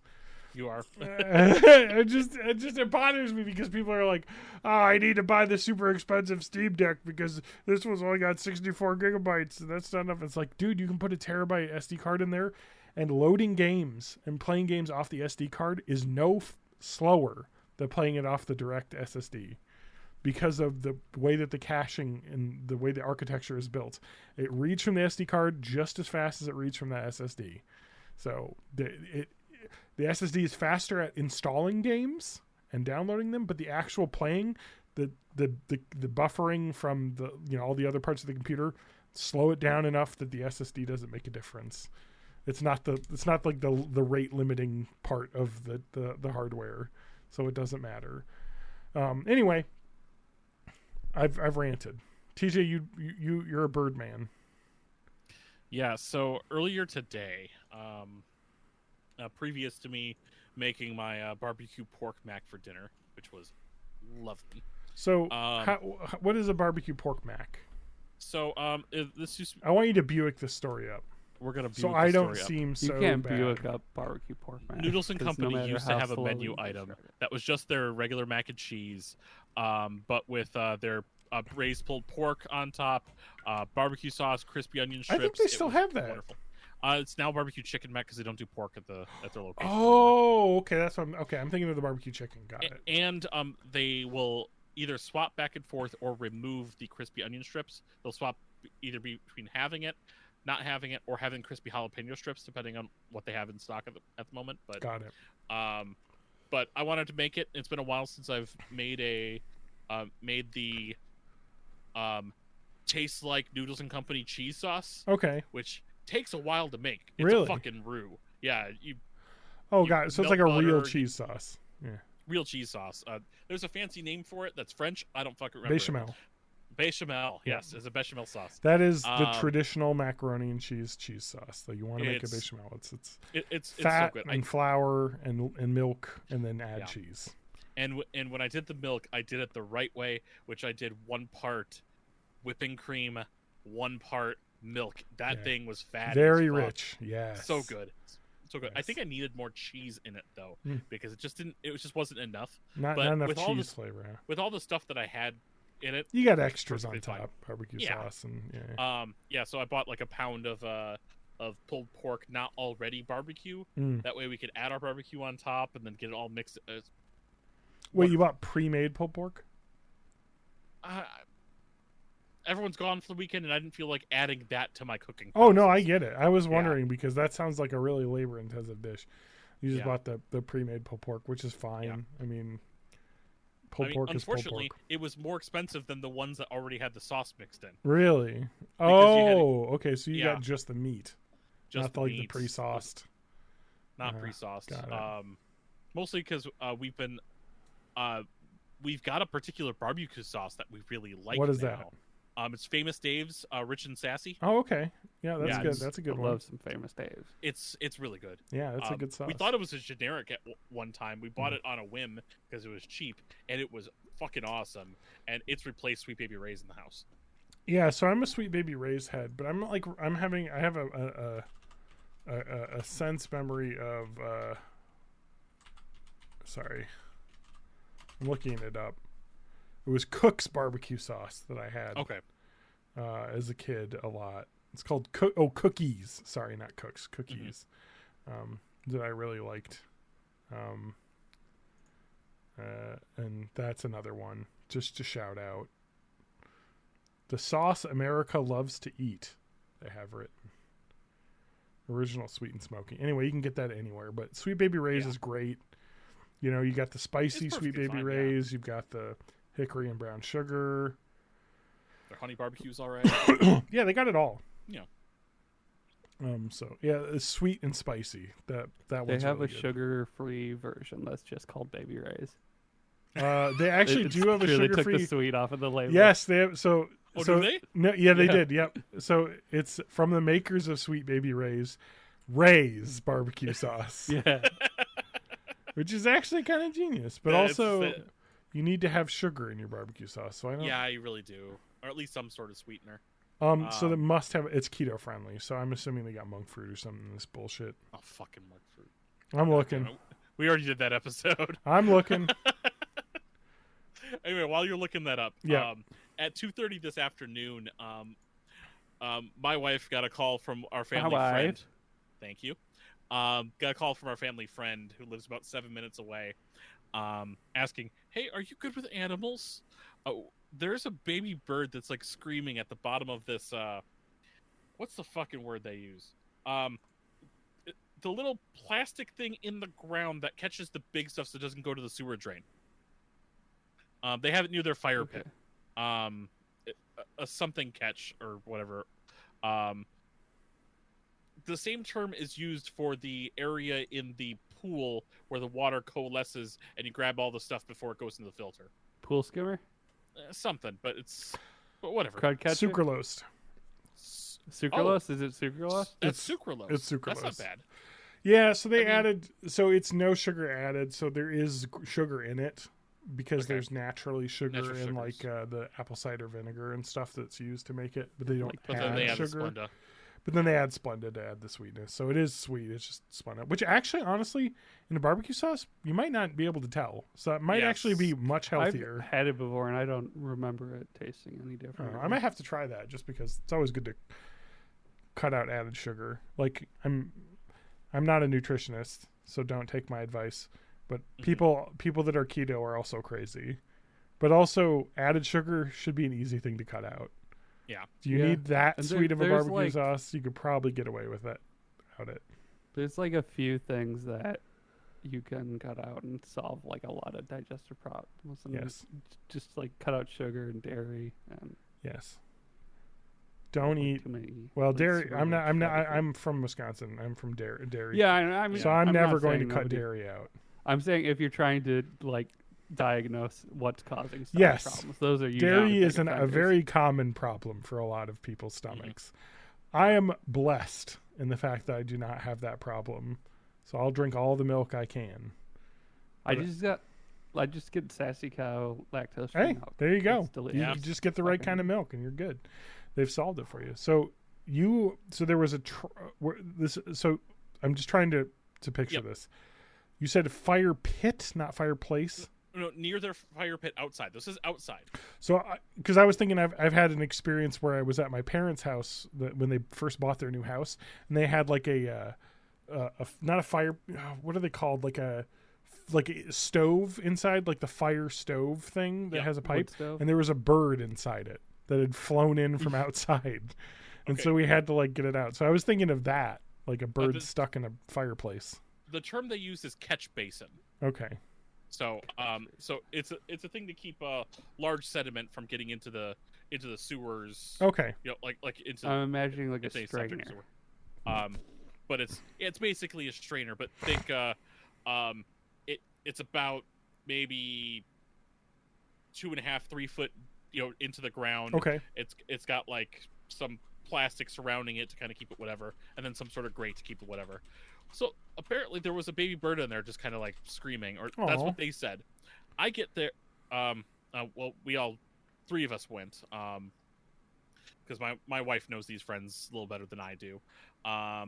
She packed like a towel, a box, like butterfly net for some reason, and then some gloves. I'm thinking I'm just gonna put on gloves. Not that my scent is gonna matter, because I know that that's a myth, in terms of affecting the baby bird. I'm just gonna put on gloves just to kind of keep the bird whatever, and then just grab it. And that's what I did. I just essentially kneeled down. It's still not a great idea to like touch like wild animals with your bare hands. So I just grab it, and I ask, okay, so do we know where it fell from or where the nest is? And they have no freaking clue.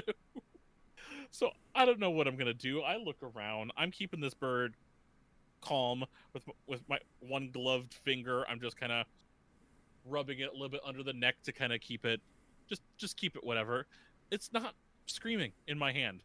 In fact, it gets to the point where it basically almost falls asleep. Okay, this is my friend now. Look around. At one point, I think I set it down. It actually tries to hop away. It wasn't a baby. It is definitely like, it's got the last of its baby fluff, but the feathers are almost kind of fully formed.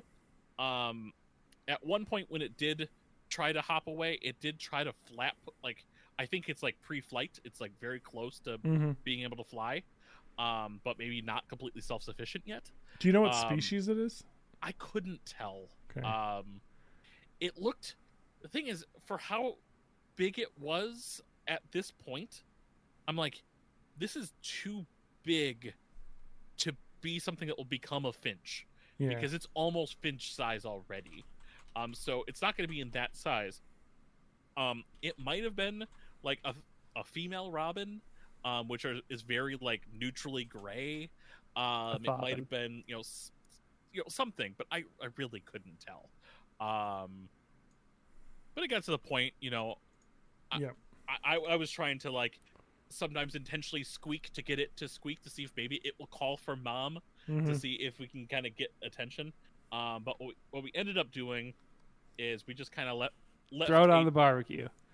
We just left a towel down on the ground. I eventually just set it down there, and hopefully, because the friends had somewhere to go, and we weren't just going to stay there with the bird.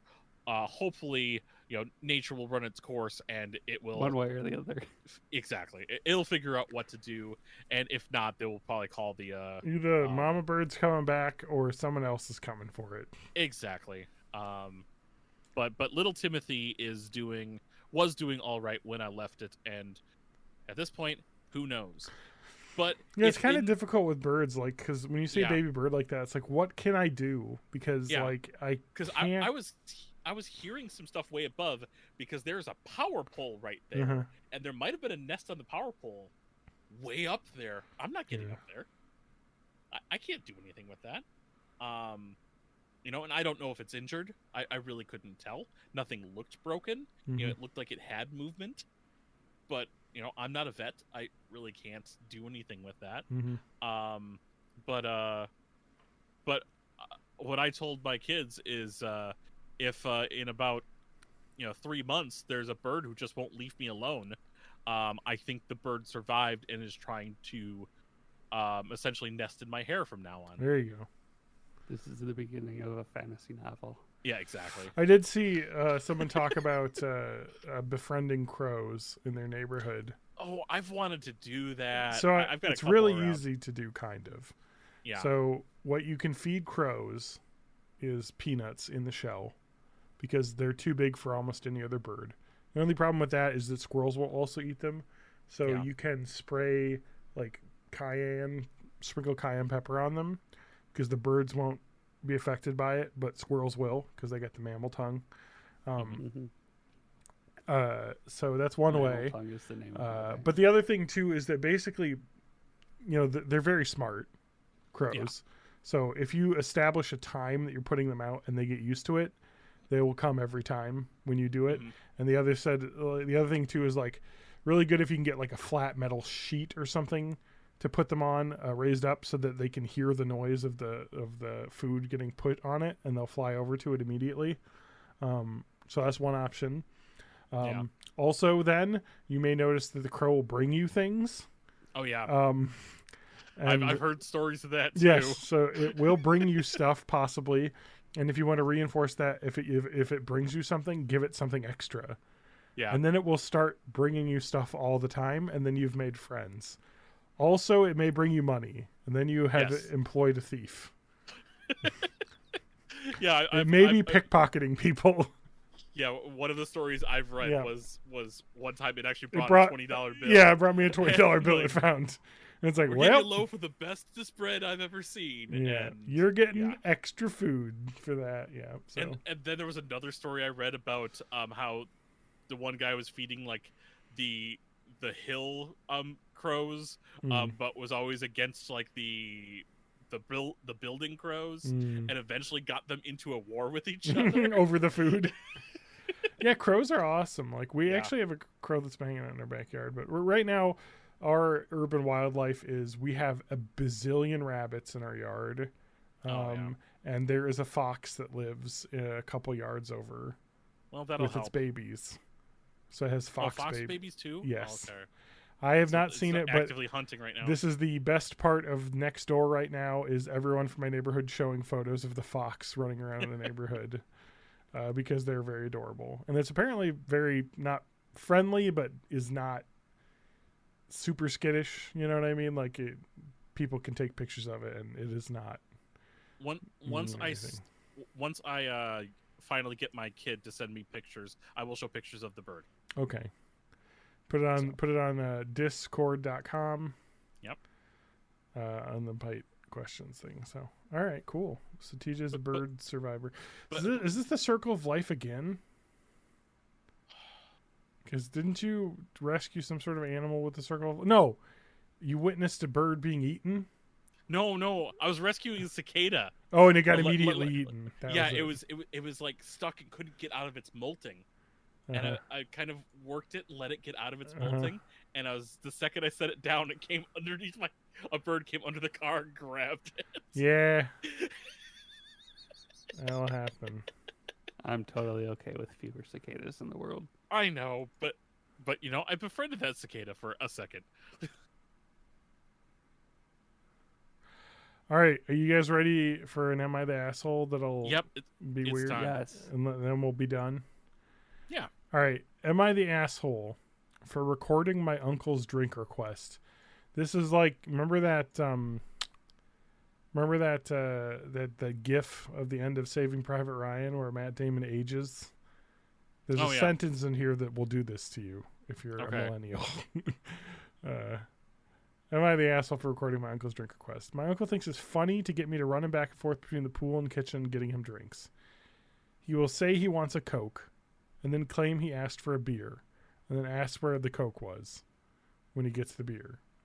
He usually blames it on us damn millennials always being on our phones and not paying attention. For whatever reason, my parents don't tell him to piss off. It started getting old a long time ago, and I usually dealt with it by making myself scarce when he is over. So this guy's like literally just doing a joke with his younger nephew. So, but in a way that's like mean, like I mean, I guess bullshit. Frustrating and annoying. I mean, well, how much is it actually annoying though? But whatever. He was visiting over Memorial Day and he caught me. He asked for a Coke, so I brought him a Coke. And then he said he had asked for a beer, so I pulled out my phone and played the video I recorded of him asking for a Coke. Like most of us damn millennials, I was on my phone when he asked. I knew what was coming, so I recorded his request. He asked me for a beer because that's what he really wanted, so I told him I'd be happy to get a beer after he finished his drink, because unlike his boomer generation, I don't waste stuff for the fun of it. He got huffy because he said he was just joking around. No, I'm pretty sure that's gaslighting. Yeah. The next time he asked me for a drink, my phone was in my pocket, so I pulled it out and said I didn't remember what he asked for, so could he please repeat himself? He said he would just get his own drinks. I told him maybe that would be a great idea. My parents think I was a jerk for being rude to a guest and my elder. I thought I was just making sure I got what he asked for.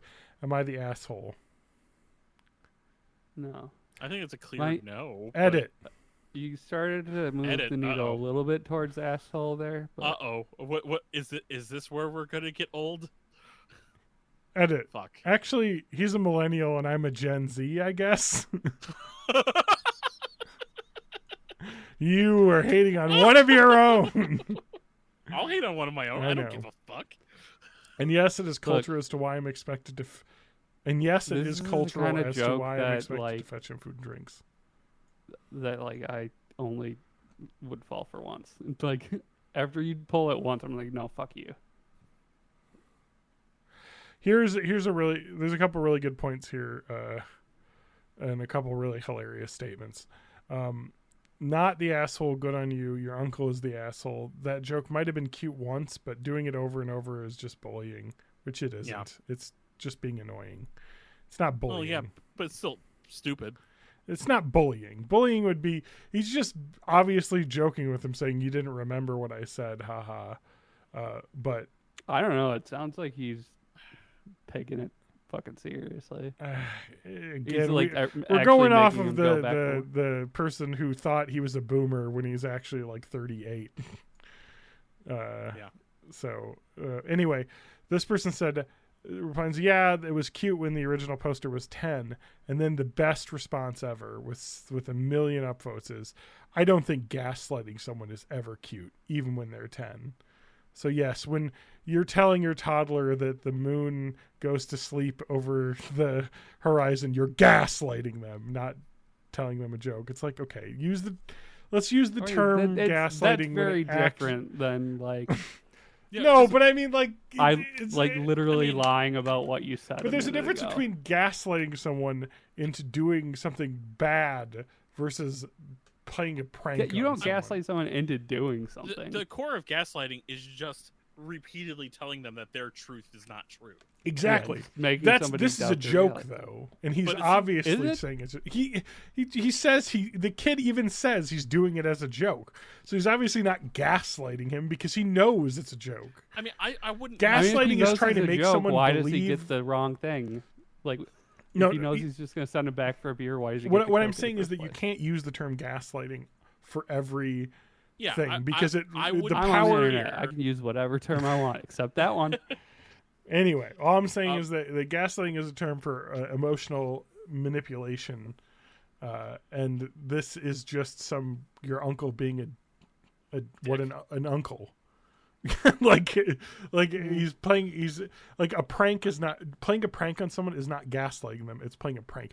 Gaslighting would be if he, after being shown the video, said no, that's actually not happening, and like that's gaslighting is never. You know what I mean? It's your truth is incorrect. I am the correct one. This is more like, you dang Gen Z people, you couldn't remember because you're always on your phone. It's not. Anyway, sorry. It's still painfully Did unfunny. you add the editorializing in this about the millennial versus boomer earlier, and then switch it to Gen Z on us, or was that no? He thought the guy was the guy was a boomer? he thought he was a millennial and the guy was a boomer, but turns out, actually, I'm Gen Z, and my uncle. Because Gen Z's up to like what 21 now? Yeah. Yeah. Actually, maybe even higher than that. What's a millennial? It's maybe it's like 22. It's like born 9/11. Like don't remember 9/11. So maybe a couple years before. that. Reddit does agree though that this is textbook gaslighting. So Yeah. I disagree. What are you're gonna disagree with the collective mob, John? Come on. I will disagree with the gaslighting, but I will still agree that he's a massive dickhole. Yeah, I don't think using the term gaslighting is correct in this instance, just because the person literally says, I know it's a joke. So it's not gaslighting because you're not being misled, I guess. You know he's doing It's it on just purpose. like having a shitty concept of humor. Yeah, it's just the guy's an asshole. Like, he's not... gaslighting would be if it's causing mental damage to you.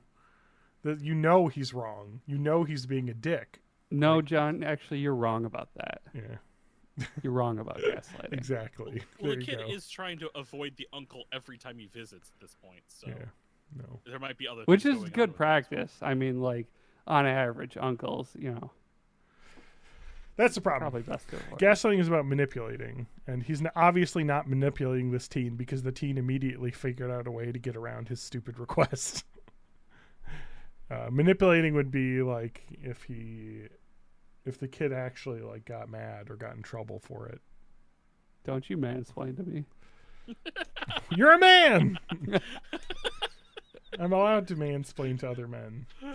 Oh yeah, like using the term. We just call it splaining.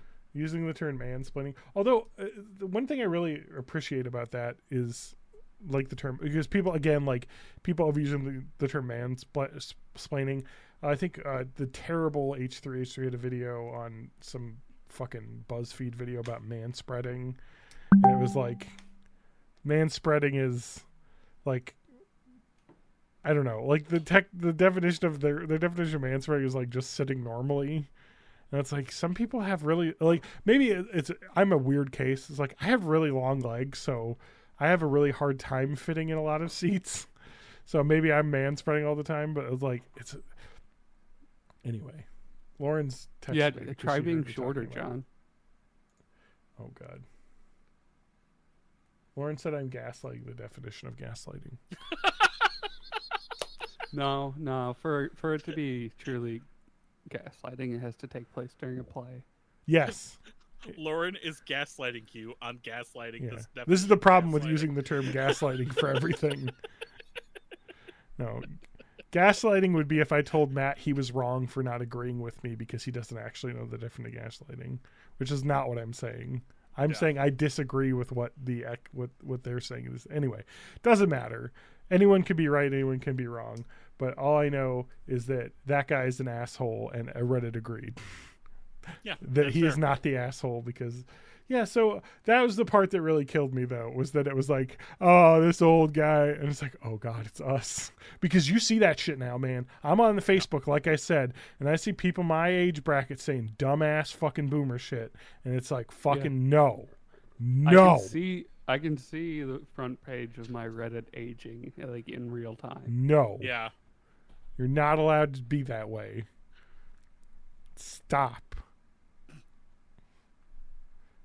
Don't complain about kids being on their phones. Oh, You had phones in college as well. You just didn't have smartphones. You millennials. And some of you did. But for the most part, we had the same type of things. Fucking A, dude. You know what people did in college? Flip razors. You know what people did in college instead of Masturbate and texting? drink. What? They masturbate and drink. No, what people did in college instead of like messing around on their phones during a lecture. They yelled out the window at their buddy. They played calculator games. Yeah, exactly. We had other things to do. Or people would bring their laptop to class and just sit there fucking reading the internet during class. Or I had a friend. Porn video up. I had a friend who failed out of college, who during lectures played his Game Boy SP. Why'd he fail though? I don't know. Surprising. Yeah. Anyway, that shit is like, yeah. Anyway, so yeah, people always. I can't learn without pulling out my Cyberco. The dumb shit just bothers me too, because it's like, yeah, I hate people being on their phones all the time, but also I would hate people. I realize that there's not a huge difference of people reading books or newspapers and shit all the time. It's just the way humans have always been, man. Oh fuck. I mean, The thing that I hate. The thing that's changing about it is the content's getting shorter and shorter. The thing I hate about it is that people will now just zero fucks play their fucking audio off their phone in public, full volume. Fuck off with that shit. Yeah. Seriously, don't do that. Get headphones or play it on silent. I don't need to hear your fucking Candy Crush game in the fucking bus. You fucking monster person. But then again, I just have noise canceling headphones on, so I guess it doesn't matter. But for the people that don't, you're poisoning their ears with your terrible garbage. All right. So, Speaking of poisoning your ears. with yeah, terrible speaking of garbage. poisoning your ears with terrible garbage, this is Born in the 80s. You've been listening to. You can find us at discord.com, our Discord server, DISSCHORD, spelled the correct way. Also, The but then again, I website. guess Discord is also spelled the correct way, right? Yeah. It's just a different type. Yeah. We're talking about Website's Discord. borninthE80s.net. BornInThe80s.net, or you can go to YouTube and search Born in the 80s and find a smattering of episodes now. old episodes. Yeah. Isn't that sad? We caught up with me. 225 or whatever, and we're on 484. That's Yeah. just from like 2016, by the Yeah, way. it was totally fucking cringe, Yeah. especially when I joined. You know what's crazy is that I feel Still like is. Just in a 2016 different way. True. I feel like 2016 wasn't that long ago, but that was like 8 years ago. It And wasn't 8 years ago. What but those years were, It will be. feels it's getting like close. decades ago. Yeah. There were some rough years there. Yeah, we had that orange man, Drumpf, Yeah. hamburgers. Remember when Kvefi. like we had a president where like every fucking day the world was ending? That Yeah. was, gee, why do I have anxiety problems? Yeah, it's really been great to not have that, but then there's other shit that's taken that place. So Yeah.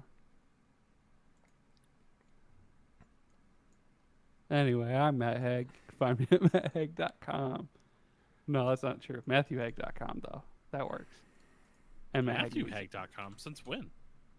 I've had that since college. I had it like as a theater portfolio thing. that's okay. We've got a great. Oh, yeah, it's a great month. Music now. You know, Okay. the Supreme Court, you know, Ruth Bader Ginsburg, you know, died, got replaced by another woman, you know, so it's great. The court, it's Pride Month, so looking forward to Obergefell v. Hodges being taken down. So, I mean, you know, Roe v. Wade's companies done. That's next, right? companies can now sue unions for damages. Well, they already could. They just had to have the NRLB agree that it was okay to beforehand. Yeah, now they don't need that. No. I thought we were doing the outro. Why are we talking about the Supreme Court? Fuck the Supreme Court. I'm just saying that, like, it's Pride Month, so let's just see the same-sex marriage get overturned. You know, why not? Roe v. Wade's done. Let's go next. Who's up? Why not? I don't know. That Because seems like it some would- fucking horrible person decided to not retire when they're 90. Fuck off. Dianne Feinstein as well. Fuck off. Retire, people. If you physically can't do your job and are costing fucking judge seats and shit, you old fucks, retire. Bye, everybody. God damn it.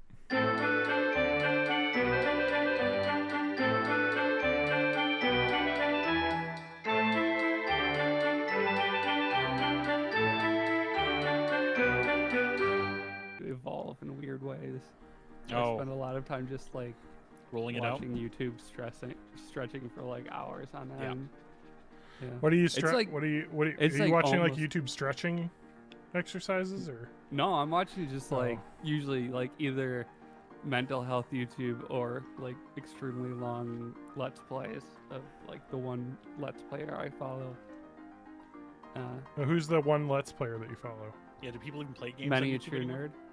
nerd. Okay. Many a true nerd. Yeah. That's a weird name, but sounds like a proverb. Oh, many It's a a true nerd. pun apparently. I don't know if it's a British thing. Diet Coke completed. On But he has one of to those like blue British Gatorade. accents that the auto subtitler just does not understand. yeah, the auto subtitler is a lot of fun. It's stupid. What's stupid is the fact that they pulled the feature of letting anybody put up Oh, subtitles. just put them up your and then Oh, you can't do that anymore? no, fuck no. That's a weird feature to no, you pull. have to be, I think now, like hired by the person and approved on their channel, and it's a whole mess now. I mean, I think part of it is probably people are trolling like big accounts. by putting up garbage. But I thought they still had to prove it at the end of the day. Yeah, Before they went up. I don't know.